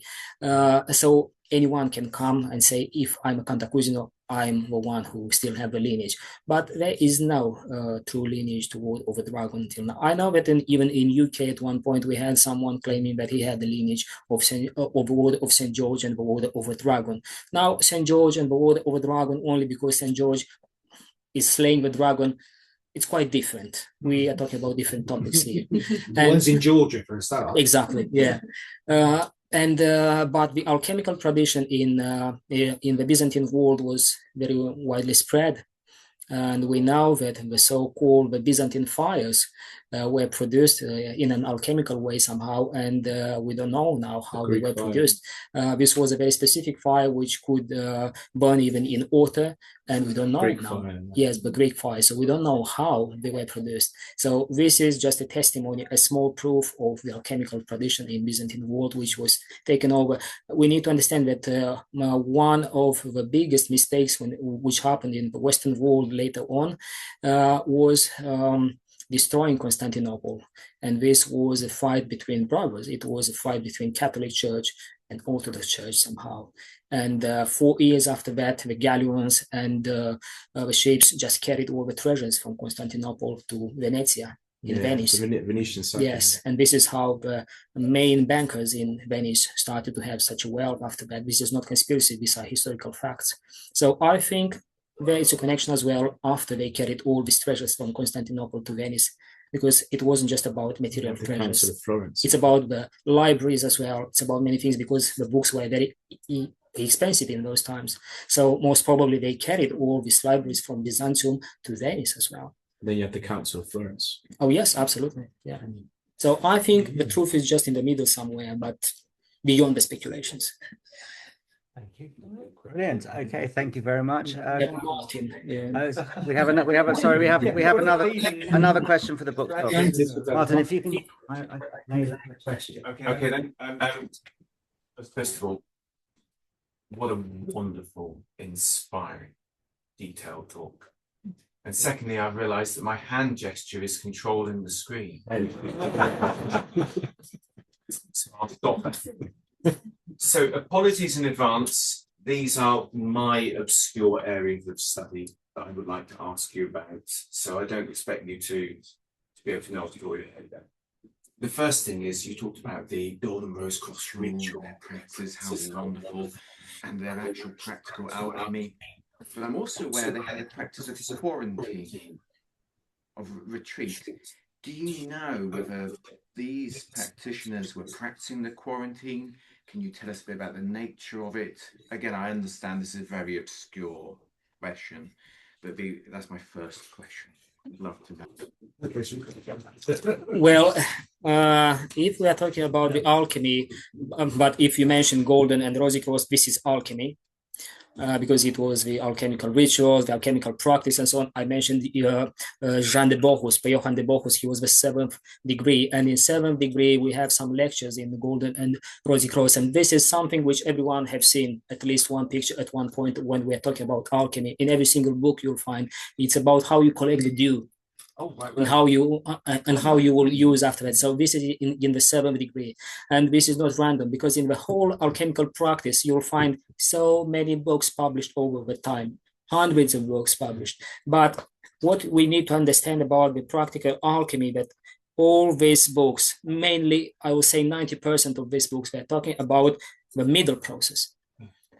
Not so many sources are talking about how you can obtain the materia prima from where you start. You need to prepare it first, and after that you will start the whole process on one of those paths, the dry path, the wet path, or the shortest one, but the shortest one comes only after you obtain something already. And the last part of the alchemical process is how you can use the philosophical stone, how you know how to use it and how much you need to use and in what way. This is a completely different knowledge. So you'll not find so many sources on this as well. So the beginning and the final part of the alchemical process are still big secrets, I will say, even with all these books published over time. And why I'm mentioning this, because we have 3 parts, as I said: the materia prima, the whole process, and the final end, where you need to know even how to use what you obtained. Doesn't matter for which purpose. But the key point in alchemical practice is the patience. You need to be patient all the time. You need to wait. You need to observe. You need to learn how to wait. And this means sometimes you just need to look outside. Because you think maybe that alchemist is staying in his small chamber, trying to obtain something, mixing substances and obtaining something and staying only there. But the main lesson in alchemy is to follow the nature. And that's why you'll have another depiction in alchemical books, which is a lady with just orcs, and behind her is someone who is coming with a light, which we understand is night, and is following her. But if you look closer, you will see that he is following the same steps. So you need to follow the nature all the time. So this is the key lesson in alchemy. And in nature, there is time for sun, there is time for moon, there is night, there is day. So you need to wait all the time. If you want to see the sun, you need to wait until the night is over. So this is the quarantine. All the time you have this. So you need to know how to keep the silence. You need to know how to keep patient, and you need to know how to look at the things in a proper manner, to follow the nature, to see the proper process, not just the cover of it, not just the envelope and the cover. And the quarantine is not about, because many people are talking about Rosicrucians and about Silanum, the so-called pause when we don't want to meet and there's something happening and we need to close our meetings and our works, and after I'm not sure how many hundreds of years or 120 years, you will come back and you will start to meet again. And this is the so-called Silanum. This comes from alchemy as well, but the Silanum doesn't mean that you need exactly to follow this 120 years. It is about patience. It is about, you need to know when to stop and you need to know when to start again. Because otherwise, if you're not patient and you don't know when to stop, when to start, you'll destroy everything. You'll never obtain the philosophical stone. If you wouldn't mind, I've been having conversations this week about I think what you're talking about. And that was, without giving too many secrets away, I try and be as vague as possible. But if there are 3 stages to the Rosicrucian ceremonies that we know, one is in light, one is in dark, and one is in thought. The thought I had, and I wonder if it relates to if you think that it relates to your Solano situation, is this. In this darkness phase, we look down at all these things around us in the dark. Should we be lying on our back, looking up at the dark and realizing that it doesn't get light until a certain time for a certain reason, and try and take in that time we spend looking in the dark as a philosophy related to the rituals, which it so happens also are in Freemasonry, but I'm talking specifically about Rosicrucians. Have you thought that process is that this alchemical salon you're talking about? Yes. Thank you, because the darkness is explains to me. And the light is not just on one side, or just on the other side. Yeah, no, exactly. Light is a phenomenon, darkness is a phenomenon. Yeah. Many people think darkness is just the absence of light. Somehow, yes. But don't forget that, like for example, in Hinduism, we are saying Shiva is the light of the world. But what is Shiva? Shiva is the light. What is light? Light comes and spreads in different colors, and this is how we are able to see. But the true nature of Shiva is the darkness, actually. Yeah. And why darkness? Because if you are looking at the atomic explosion, let's say, you will not see it very bright as light even. You will see as darkness, as in a positive photo, because it's so intense that you will see it dark. So this means beyond this point where the light spreads and you can see the world around you because of this light, there is darkness. Darkness is not something bad necessarily, as people will think. It's something which is necessary for light to manifest, actually. It's like a base ground. It's only the physical light we see, though, because there is no such thing as absence of light. Exactly. There's just gradations. And we have a give frequency. that a bit more thought, I think, sometimes. And we have a frequency. So everybody, the atmosphere in the bookshop has been one of deep philosophy. But please put your hands up if you have any questions or comments. Please put your hands up now, and we can relay them to Alexandru. Yeah, otherwise they're just going to carry on in the bookshop. So some of you, please, if you have any questions. Benny, yes, Benny, go ahead. Fantastic.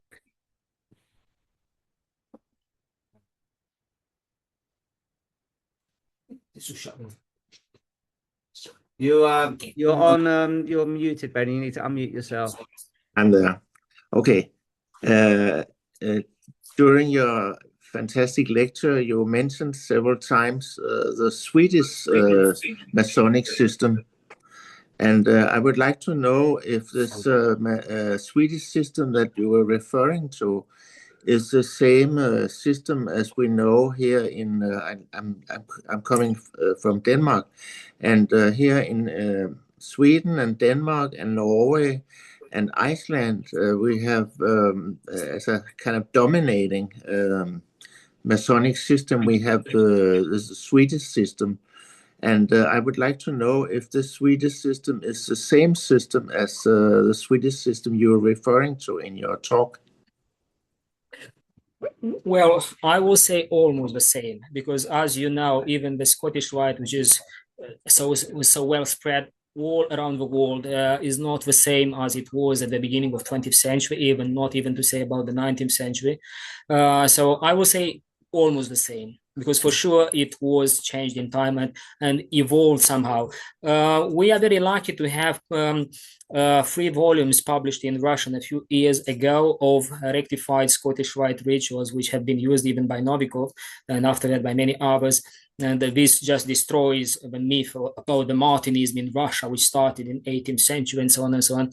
And I'm still waiting for the Swedish rituals to be published in Russian at one point, maybe at least in Russian, even if not in other languages, because they still have them in archives. So maybe Andrei Serkov, which is the most prominent historian of Russian Freemasonry, will decide to publish them at one point. But coming to Tinnendorf Rite even was quite different from what we know today about the Tinnendorf Rite. And also there, it's an interesting story about how Freemasonry started in Russia. And we know this from a letter which is preserved at Freemasons Hall. It was a letter of Lukin, one of the prominent Russian Freemasons from 18th century, and which traveled to England, to London as well.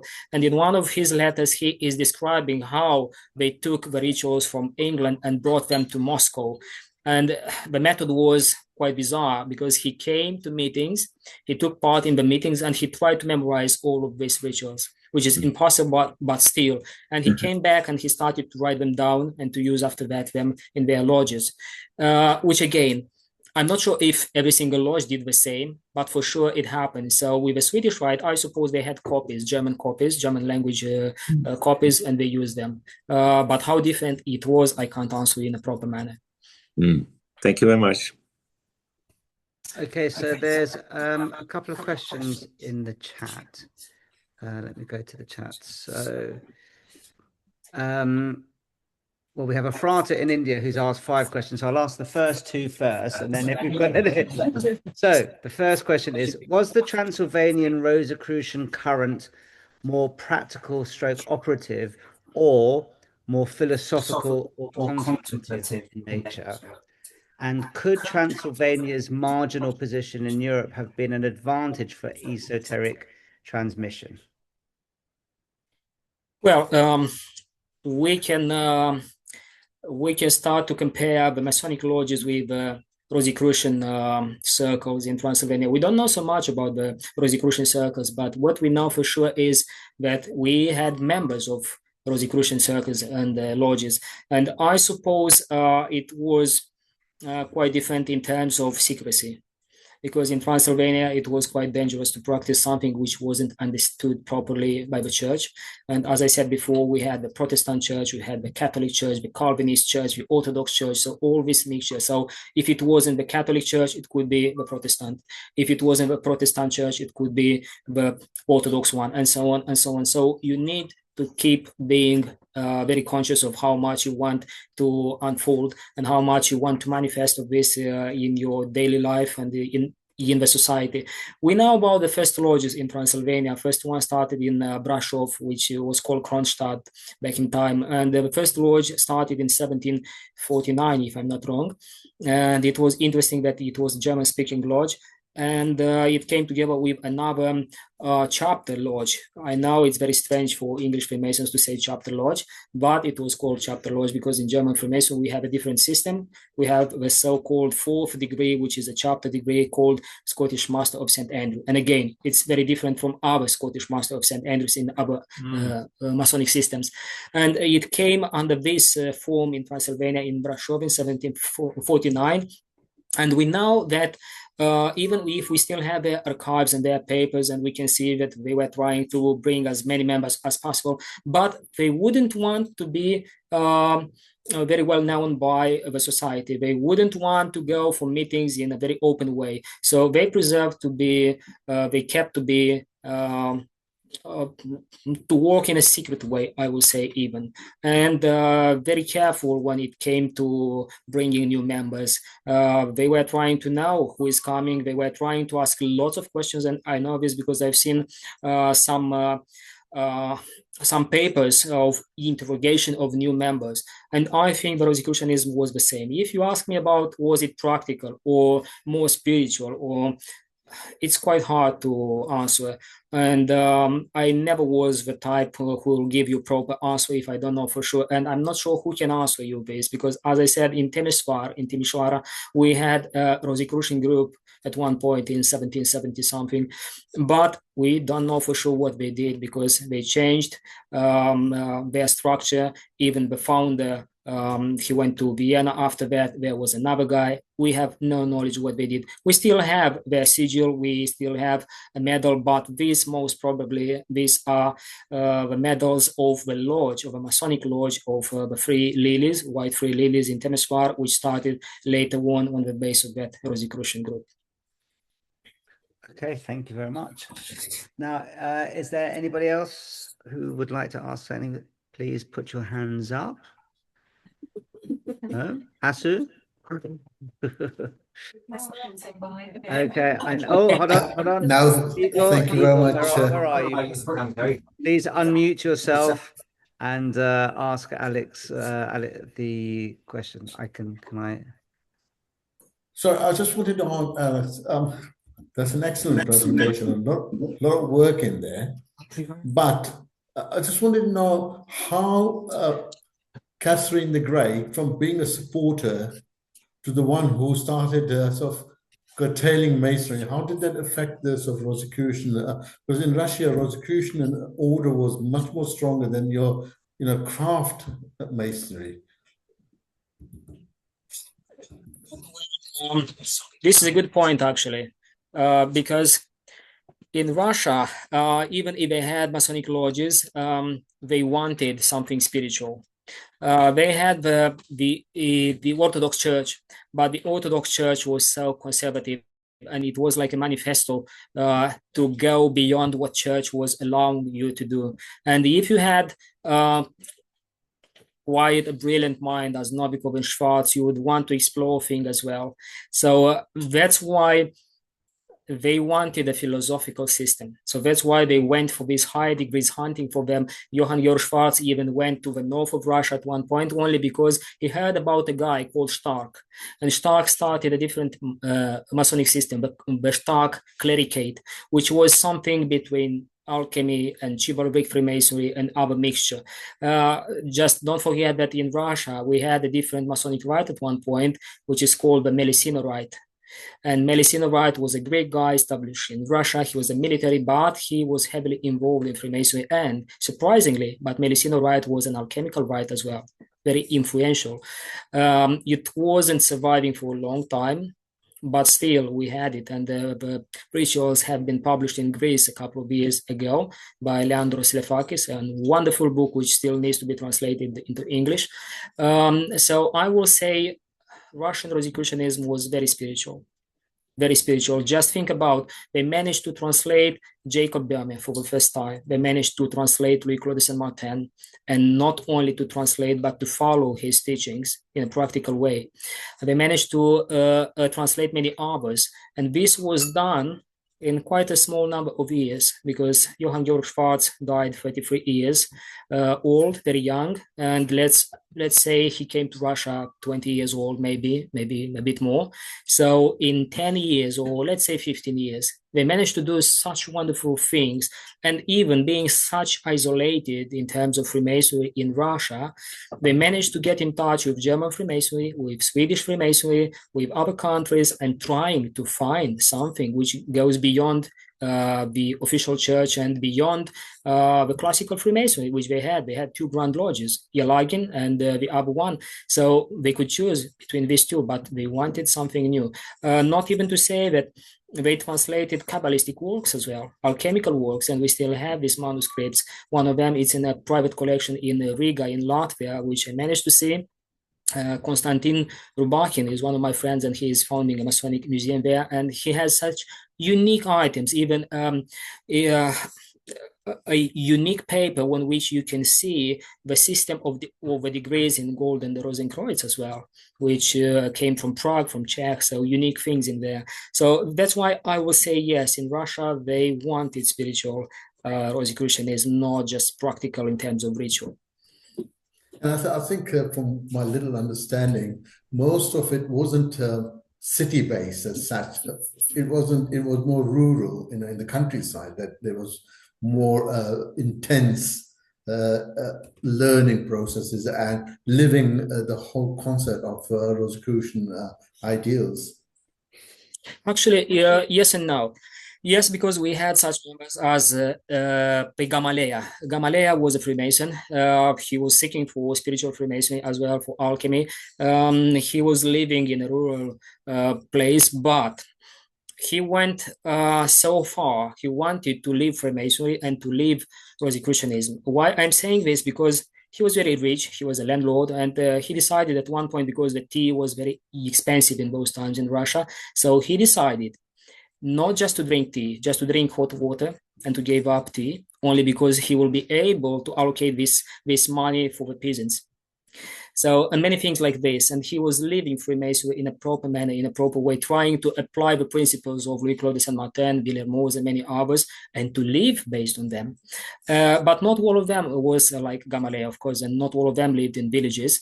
Schwarz, and not because they lived in Moscow.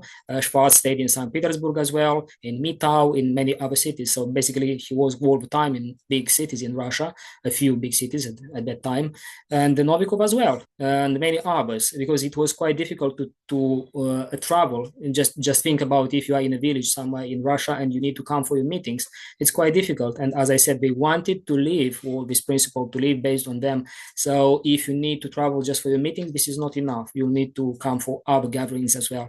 So I will say it was more than 50% of their members, they were living in cities like Moscow and St. Petersburg. Okay, that's great. Thank you very much. Igor, you've patiently been having your electronic hand up for a while now, so please do go ahead. First of all, I thank you very much. I would like to congratulate brother Alexandru. That was one of my favorite lectures I saw in Freemasonry and Rosicrucianism. I was just trying to place the theoretical degree among those 9 degrees from junior to magus, and I just want to make sure if I understood correctly. The theoretical degree is equivalent to the 2nd degree of theoreticals in the 9-degree system. This is the first question. And the second question is, I remember reading Westcott the occult powers of of numbers. He mentioned briefly these 9 degrees, but he add a 10th degree above Magus, which was the king. I don't know if you ever read this piece, this paragraph in that particular book. That's it. Thank you very much. First of all, thank you very much. And if you think about, yes, you have the degrees, the system of the degrees for Golden and Rosicrucian order, but the theoretical brother would be something like -1 degree. Let's say a preambulant degree. Let's say before first degree, you'll have a theoretical brother. After that, you have a first degree, and the second one, which is theoreticus. So we have almost the same name, and this is what was confusing so many authors and so many other people which were trying to understand. And this is also because of Bayer as well, because Bayer published the rituals and he mixed the theoretical brother parts with theoreticus, which are completely different things. Now it's a good book of Ian Gladwin, which he was present here, if I'm not wrong. He published a book of Rituals of Golden and Rosicrucian. It's a very good book because he doesn't just publish the rituals, translating them from Bayer, but he is comparing different sources and he explains why this is different, when it started, where it goes, and so on and so on. So it's a very good book if you want to expand on this. Coming back to Wynne Westcott, Wynne Westcott was a brilliant mind. So that's why all the time you'll find something new as many times as you read Wynne Westcott. And just think about Wynne Westcott was the first one who translated into English Sephir Yetzirah, which is a brilliant work, but so complex, so difficult. It's a Kabbalistic work. So he wasn't just writing down about what he heard in other sources about numbers. He was coming with new inputs and new meanings of the numbers, and not only on different topics, what he started to write about. And in Kabbalah, you know that you have the interpretation of numbers, of letters, we have gematria as well. So I think Wynne Westcott tried to explore all these facets of Kabbalah as well. And that's why when you read about the numbers in Wynne Westcott, you need to think about where he started, what he did, and maybe you'll find some other ways where to explore other aspects of his life and of his workings. Can help with that one. Yes, please. Thank you very much. At the time that Westcott came up with a new edition, and he mentions it both in the 8th grade and the 9th grade of the 10th grade Rex Maximus Monday, not Maximus, Rex Monday, King of the World. This was at the time that he was opening up new colleges in India, Brazil, and Germany, the whole German Rosicrucian movement and the 5 colleges that were set up there. So in his head, at the time that it's mentioned and it got formulated and printed in rituals that we have, the grade 8 and grade 9 rituals of about 1910 feature this new grade or suggestion of, but later on the Scottish and the English brethren just threw it out and said, well, look, there aren't any more German colleges, there aren't any more Brazilian colleges. The only colleges we recognize are those in Scotland and England now, and they removed it from the rituals. So it was a thing, it did happen, but the reason was there was meant to be this huge expansion around the world, and I think he was setting himself up to be the king of the Magi, and that's the reason why it's mentioned, if that helps. Thank you very much. Yeah, thank you. Okay, thank you. So, Mehmet, you have your hand raised. Please do go ahead. Thank you, Alex, for the excellent presentation. I'm curious, during your work, your archival work, have you come across any meaningful interaction between Transylvanian Rosicrucian circles and the neighboring Ottoman world and their mystic and initiatic orders? Like, do we see any evidence of cross-influence, either direct contact or shared symbols, anything like that? Really? Not exactly in Transylvania. This happened actually more in Moldova and Wallachia, because what we know in our days as Romania as an entire country, before it was spread between three principalities, Moldova, Wallachia, and Transylvania, and over the time it changed, of course. So in Moldova in 1807, we have a lodge called Memphis. And many authors which knew about this lodge were considering this being the first lodge of Memphis Mizraim Rite in the entire world. But we know that later on, only in 1816, 1815, if I'm not wrong, the Rite of Memphis Mizraim will come out in France, and after that will spread around. Yes, we had before the Mizraim Rite, we had other Egyptian Freemasonry of Cagliostro and other few types of the Egyptian Freemasonry, especially in Venice, where we started to see other manifestations of this current. And also not forget about the Arcanorum in Naples, which started in a different wood, it started in a different shape. But again, this is about Moldova. And in Moldova, very interesting link to this Lodge of Memphis in 1807, there is a story which I found in an English Masonic journal. And the story is about an English doctor which went in there in Moldova, in Iași, and at one point he could see on the streets a dervish. Dervish is this Sufi monk which are begging on the streets, and everyone knew this beggar, everyone knew this dervish on the streets of Iași. And at one point, this doctor, this English doctor, was called to come at the court of the Prince of Moldavia. So he went there, and he was shocked when he had seen this dervish staying with the prince and talking about different topics. And he could understand that the dervish is a very cult man, is a cultivated man.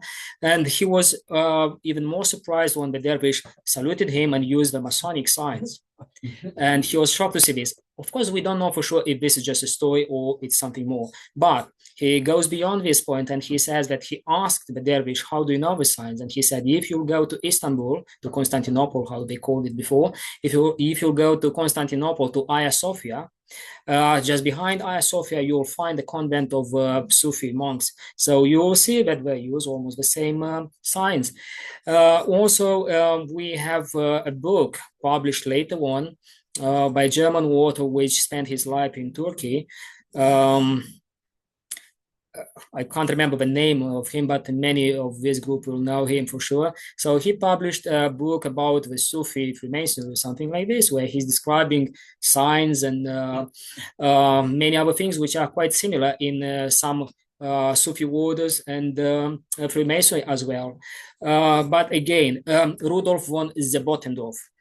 He lived in Turkey. He was a member of Bektashi order, if I'm not wrong. Yes, Bektashi, not Mevlevi.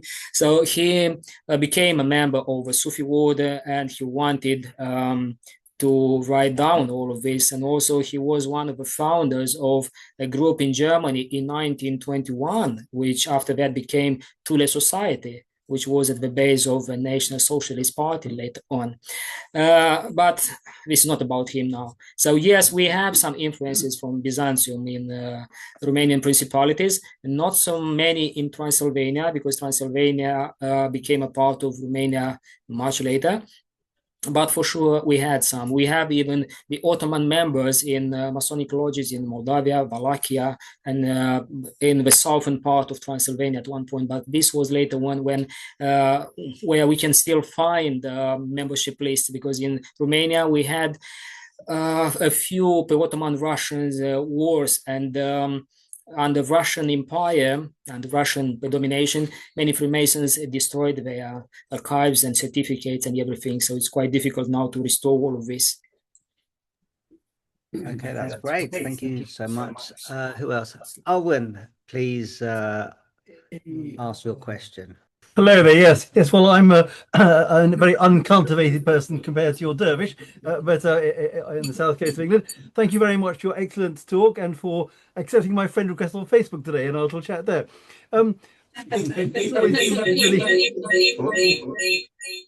I was always given to believe that the SRIA received its sort of grade structure from the Gold and Rosy Cross tradition there, and Golden Dawn also afterwards. And I'd always assumed that was more to do with Kabbalistic tree of life symbolism, which you hadn't mentioned much in your talk, but the speaker before last, you gave some clues. I've just recently read the Bob Gilbert's collection of essays by Wynne Westcott, and there's some clues there.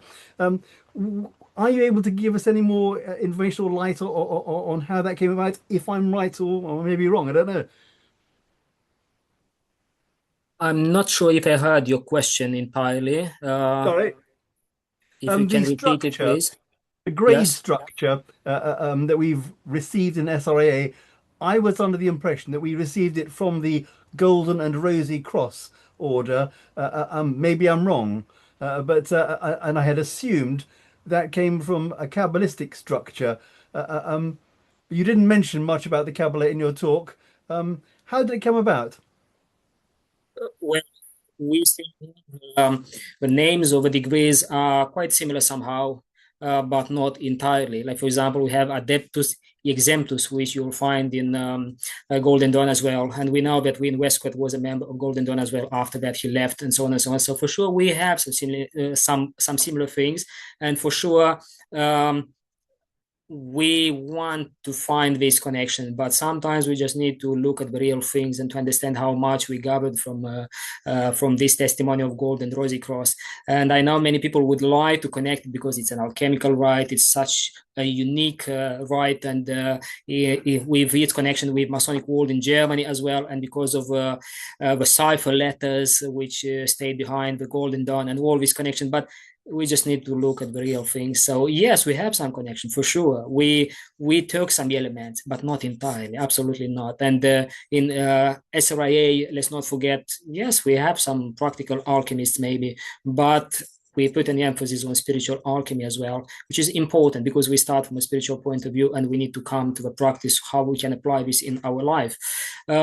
So I will say so, but we still need to have a full translations of rituals of the Golden and Rosy Cross, and we still need to see how much it changed in time, because for sure we had some other circles and lodges which operated beyond 1785, as I said before. So we need to see how they changed and how we came to what we have at the moment. Can I add some clarification to that? Yes, please. I mean, it's not particularly well known because it's still in the new history of the SRIA that I'm writing.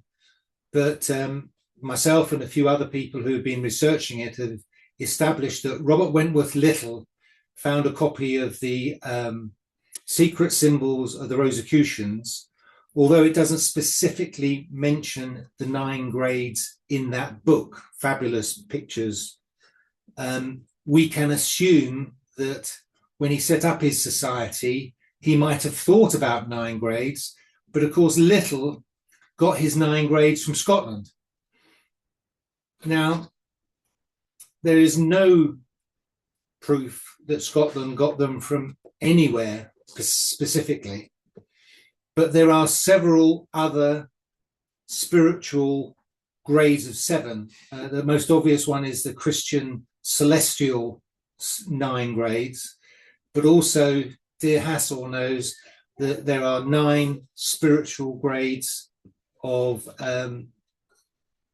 the something of Vishnu. What is it, Hassel? Sun. What is it called? It's the sons of Vishnu. No. Anyway, but it's all about the progression of the incarnation. It's all about the progression of man, and it's progression of man, avatars. Man and the avatars of Vishnu. Yes. The 9 avatars of Vishnu were in 3 grades, and these are the 3 grades of spiritual and physical development of human beings. And the celestial, which was a Christian thing, which is replicated by Raymond Lully. These are things that were traditional, and the thing about the Golden and Rosicrucians is they didn't invent them, they got them from somewhere, and this is where they came from. The SRIA's rituals are nothing like the Golden and Rosicrucian rituals. End of. Golden and Rosicrucians is about alchemy. Our rituals are about a spread of different things, and they come from Scotland. And that's the end of it, really. And we've established that beyond doubt. There is a much, much older tradition, several of them, which we'll expand on, but I don't want to cut across the wonderful talk that Alexandru does, but to get him off the hook on that one. Okay, anybody else? Please raise your hand now or forever hold your peace. Is anyone else in the bookshop, Martin? I can keep going. I'm sure Martin can keep going for it, so I will raise the camera so you can see Martin. Well, as you know, us English Freemasons have always loved stylish, wise foreign visitors, from the Chevalier de Eon to Count Cagliostro, and you mentioned one, Comte Saint-Germain. And of course, he visited us here at one point, and we thought he was great. Yeah, we thought he was great. Now, we have legends of some of his disciplines and his practices. There are recipes. He had a special tea. We believe it's very English, isn't it, that he'd have a special tea? Harry Young had a special tea. That's very. Was his name Martin Paul? That was a wish fulfillment for us. He ate porridge once today. But all the sources we've got are native admirers who had talked to him or talked to somebody who talked to him. Are there any primary sources? Do we really know what he did? I know this isn't perhaps something you'd know off the top of your head, but it'd be lovely if you stumble across that, because it's the dreams started then, and people are still dreaming now. You can go right online, and Saint Germain is teaching people as we speak. But you might be able to actually get us the man's original voice, perhaps. Well, if we are talking about Saint-Germain, Comte de Saint-Germain, we need to understand how much is real truth and how much is legends and myths. Because even Comte Saint-Germain, we have so many testimonies about him under different names. So Comte de Saint-Germain is the most common one. But we have so many others. So maybe he visited London and England even so many other times. We know about Cagliostro, like, for example, that he came to England, he became a Freemason, and so on and so on. And we have at Freemasons Hall even his signet ring. Probably it's Cagliostro's, we don't know for sure yet. But when it comes to Saint-Germain, it's so difficult to understand how much is real truth and how much is myths and legends, because he wanted, I think, to be like that. He wanted to have a mystical life and to have, it's quite convenient when you are under different names. And it's quite convenient not only because you want to appear like a very picturesque being, picturesque figure, but it's also because of the times in which he lived. It was dangerous. It was dangerous to proclaim that you have seen Jesus and you've spoken to him. It's quite dangerous to say that you met John the Baptist as well. It's a blasphemy from the point of view of the church in those times in 18th century. So I think this is the main reason why we find Comte de Saint-Germain under so many names and in different testimonies. So first of all, because as much as you work in archives and collections, private collections, you will understand that sometimes beyond the myths and legends, there is some real truth which is much more amazing than the myth and the legend.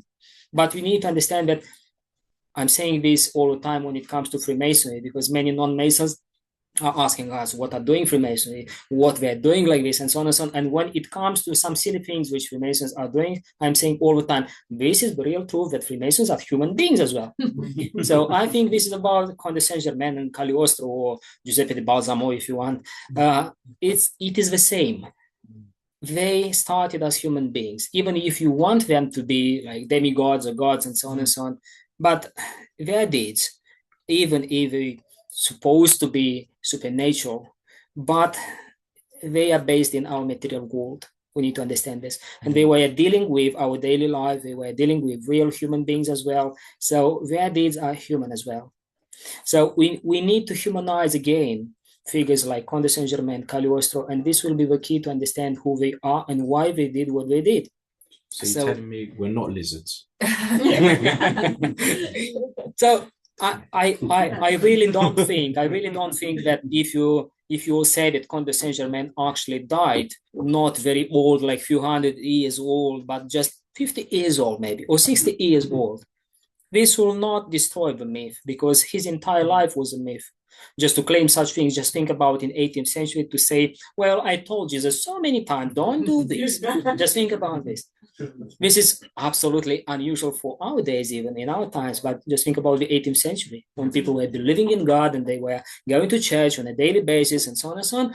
And think about other deeds of Cagliostro, like, or of Comte de Saint-Germain, like there's a story about him on Comtesse d'O or Baroness d'O. I met him, and she said, I met your father 40 years or 50 years ago, and you are so much, you're looking exactly like your father. And he said, well, this was me actually. And he could tell Martin, her. then. Yeah, it was Martin. And he could tell even what she did and what she said 40 years ago or 50 years ago. And she was amazed. And this is one of the testimonies about Saint-Germain, who was forever young. And many, many, many other things what he did. But I think we need to see him as a human being, first of all, and we will understand him. And if we start to look at him as a normal human being, just which wanted to have an extraordinary life, and he did extraordinary things, we will start to find more papers and more documents about the so-called Comte de Saint-Germain. And this is about Cagliostro as well, because just think about, Cagliostro was in Russia, and Cagliostro was in many other countries, and we still don't know. Cagliostro and Giuseppe di Balsamo are the same, or they're two different people. But think about when Cagliostro was in Russia, we have some testimonies what he did in Europe at the same time. So this is the real proof that we have at least two people which are claiming to be Cagliostro. So I think it's about the Saint-Germain count as well. But we need to start looking at things as they are. And the myth will not be destroyed for sure. Because when you start to see what you can find beyond everything what we know at the moment, you are like an explorer. Like you're finding new lands, you find new pieces of history, and you can put them together. So maybe someone will call me a destroyer of the myths, but I prefer to do this instead of perpetuating the same stories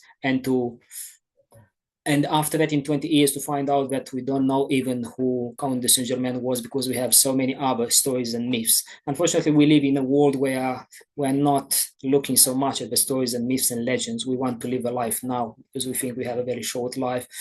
But I think we need to look back sometimes, and I need to think about what Saint-Germain will say if he will be here. And when you start with this, and I really loved when you in your presentation did the same when you were thinking about what this alchemist will say if you live in our contemporary world. This is an amazing exercise because you start to understand it from inside somehow.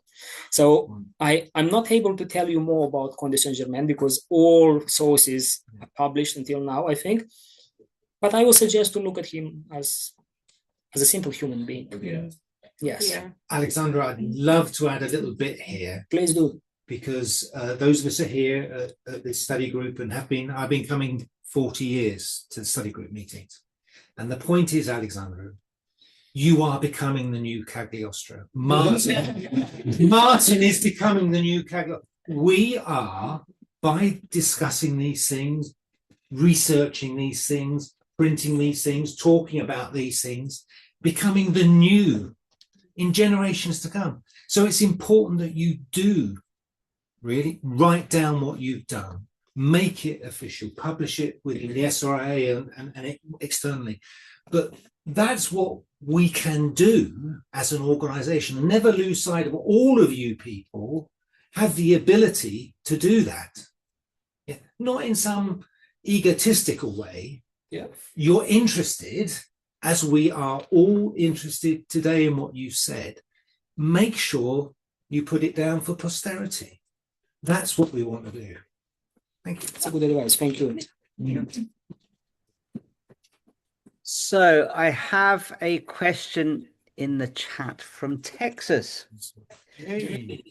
From Jim in Texas. You mentioned the large influence of a part of Transylvania then being part of Hungary, and I'm also assuming from the Austro-Hungarian Empire and that perspective. Are Hungarian-speaking lodges still in existence? And secondly, was there any Czech or Moravian influences in the Masonic culture of the time when all of this was happening? First of all, yes, Freemasonry is still alive in Hungary, but they are small in numbers. If I'm not wrong, it's like in Poland, they have 300 members or something like this. Maybe in Hungary, a little bit more, maybe a little bit less, I'm not sure, but something like this. And they need to declare to the police their membership. Yes, and in Poland, they still have 300 members or something like this in irregular Freemasonry, but they don't need to declare their membership, which is the good part. In Czech Republic, because we are talking about Moravia as well, in Czech Republic, it's almost the same. So this is not just because of Hungary, because Orban or something else. No, it's not like this. Now, talking about influences from Moravia in Transylvania, for sure they have been.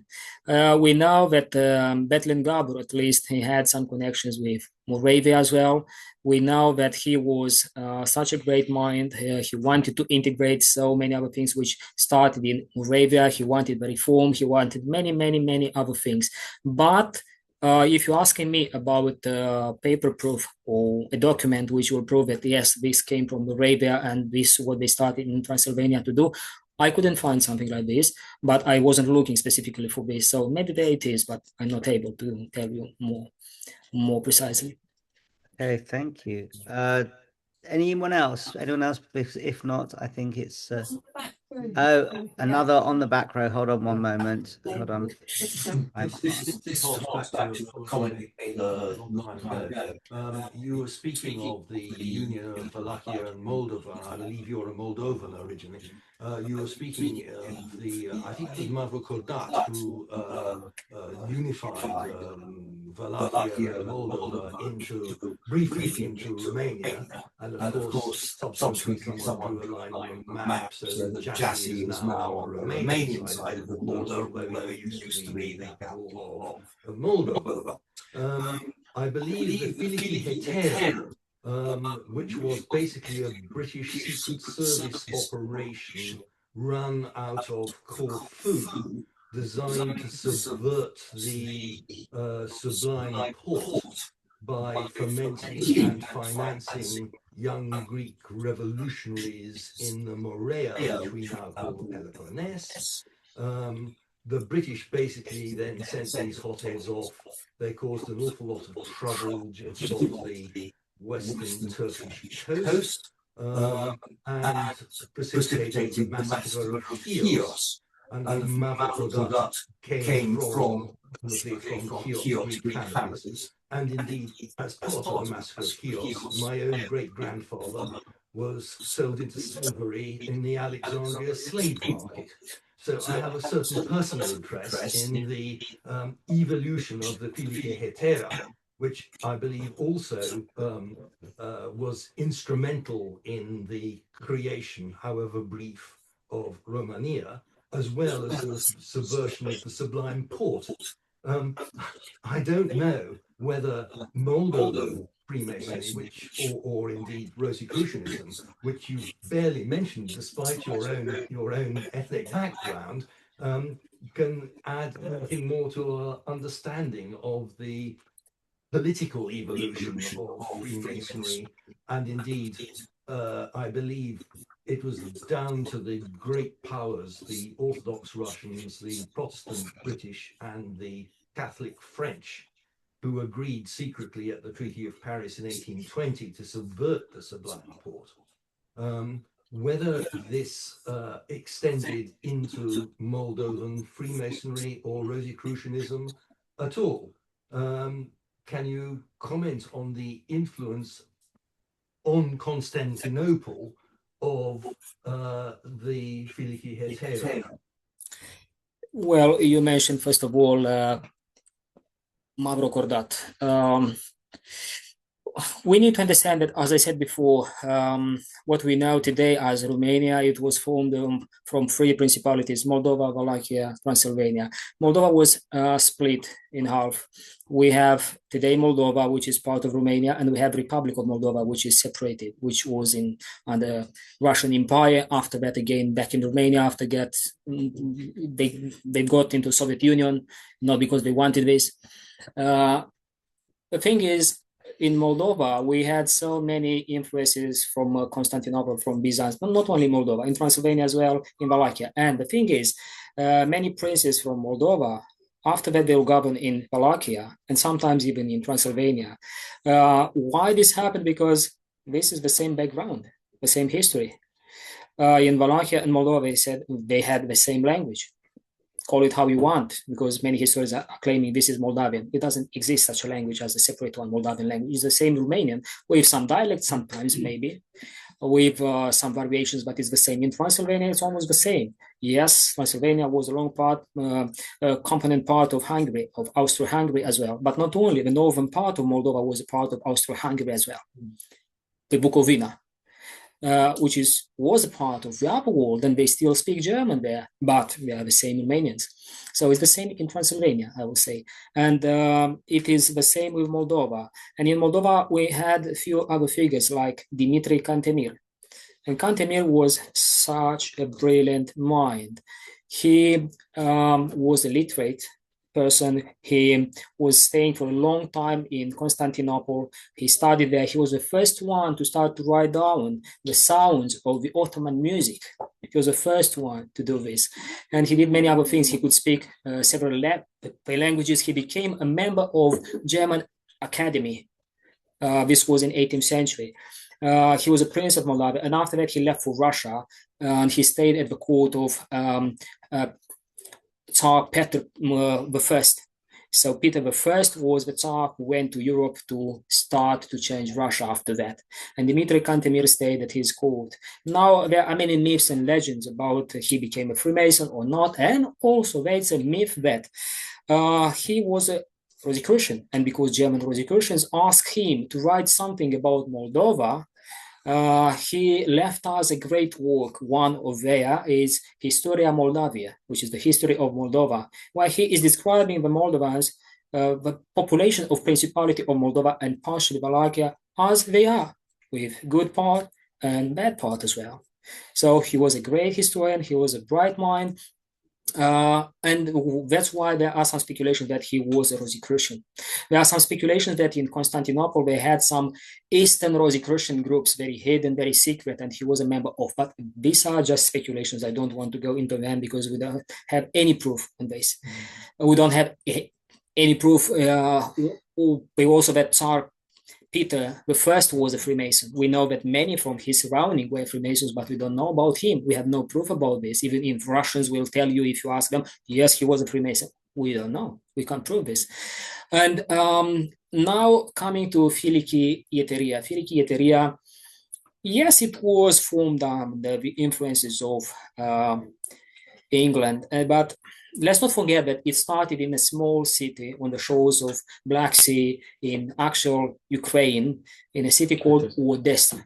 But how it started, there was another society in Greece before. Carbonari. No, Carbonari was in Italy and spread after that, but in Greece they were Carbonari as well. Yes, Carbonari, but not only. In Greece, we had a different society called Harmonia something, Friends of Harmony or something like this. And the founders of Filiki Eteria were members of this society where they started to gather the same faces like in Filiki Eteria later on. So when they started in Ukraine, Ukraine was a part of Russia, of Russian Empire at that time. So why in Odessa? Because it was on the border, on the western border of the Russian Empire. And they wanted a change. They wanted to come out from the Ottomans. So why in Russia? Because in Russia we have many Greeks, which have been members of Russian lodges. And one of the founders of Filiki Eteria, I forgot the name now, maybe Alexis can tell me. It was a prominent member, a prominent Mason. Say Alexis, yeah. So many of them, they had been members of specific lodges in Russia. One of these lodges was the Lodge Palestina. And Lodge Palestina was located in Feodosia in Crimea, which is now part of Russia, was a part of Ukraine, and so on and so on. So there was a lodge in Feodosia. And many Freemasons wanted a change in Russia as well. They wanted a constitutional monarchy. in Russia. So that's why later on in 1825, we will have many tryings to change something and to do some revolution in Russia even. And these revolutions they haven't been planned by the peasants or humble people. No, noble people, noble young people which went to Europe, they have seen a different life and they wanted to change this. So Filikieteria came together somehow with these tendencies in Russia. And in those lodges like Lodge Palestina in Theodosia, they were talking lots of politics. They were doing politics like in French lodges later on the Grand Orient de France, where the socialism was something usual.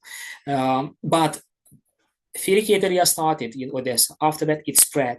And after that, we have some traces in Moldova, in Bessarabia, the second half of Principality of Moldova, which is today Republic of Moldova.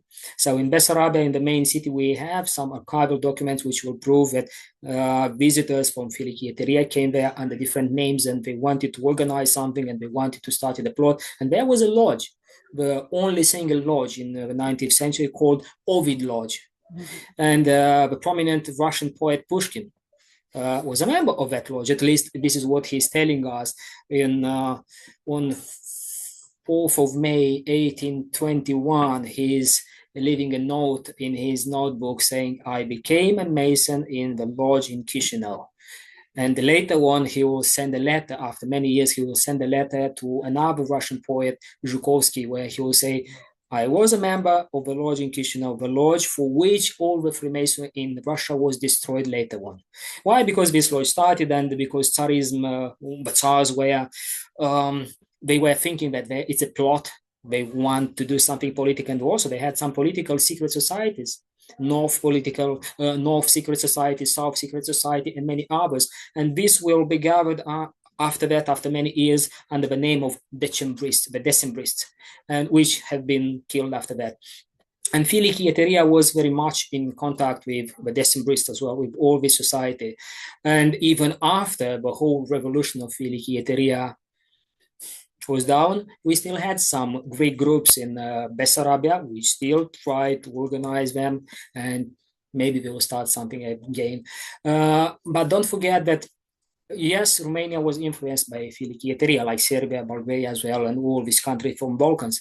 But don't forget that we had Tudor Vladimirescu. Tudor Vladimirescu was a prominent figure. He became a hero and he was killed by Filikieteria. Why? He was a member of Filikieteria. He was initiated into Filikieteria, which was a very specific ritual in a church by night. You're supposed to have a candle to say some very strong words. And he was killed by Filikieteria after that. Why? Because he started to become a very prominent figure in Filikieteria, at least in the principalities of Moldova, Wallachia, Transylvania. And we have the proof, a documentary proof, where he is telling the leaders of Filikieteria, two leaders can't be together as two swords can't stay in the same sheath. And many other things like this. So we can see there is a conflict, and he will be killed by one of his people which surrounded him, paid by Filikieteria after that. Yeah, they're well known to discuss politics in the lodge. Yes, they're well known for that anyway. Sorry? They were well known for that anyway. They assassinated Kolokotronis. Exactly. They put him in.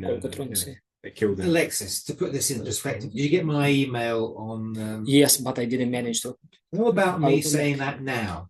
Please do. So, if we can assume that alchemy could have been called metallurgy. Metallurgy. Thank you, because I'm dyslexic. I can't say these. I'm not clever enough to say these words. That's why I have people like this around me.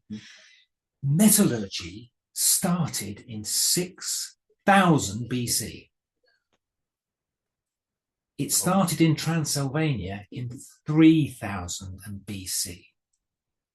And the reason why it centered on that area was these people called the Yamna came from Ukraine up the rivers and established in that area their own metallurgy and alchemy. Now, alchemy, because in those days, in the year 3000 BC, you had to take arsenic out of copper to make it less brittle and harder. And then they found you had to add arsenic back in the right proportion to make it as good as bronze, until the Bronze Age came along when they added tin. So we're taking out stuff, we're putting in stuff, and we're adding stuff. That is secret, and it's called alchemy. And as a direct result of these people, they discovered how to work iron and gold in Transylvania. And they're one of the early migrations of these people from Ukraine. And the Ukrainians are called the Pitgrave people, and they're called the Yamana. So just to add your wonderful presentation, my little, let's put it into perspective, you lot had it 3000 BC, alchemy. Amazing, isn't it? Well, I think that's the perfect point to wrap up this afternoon. I think we could all say.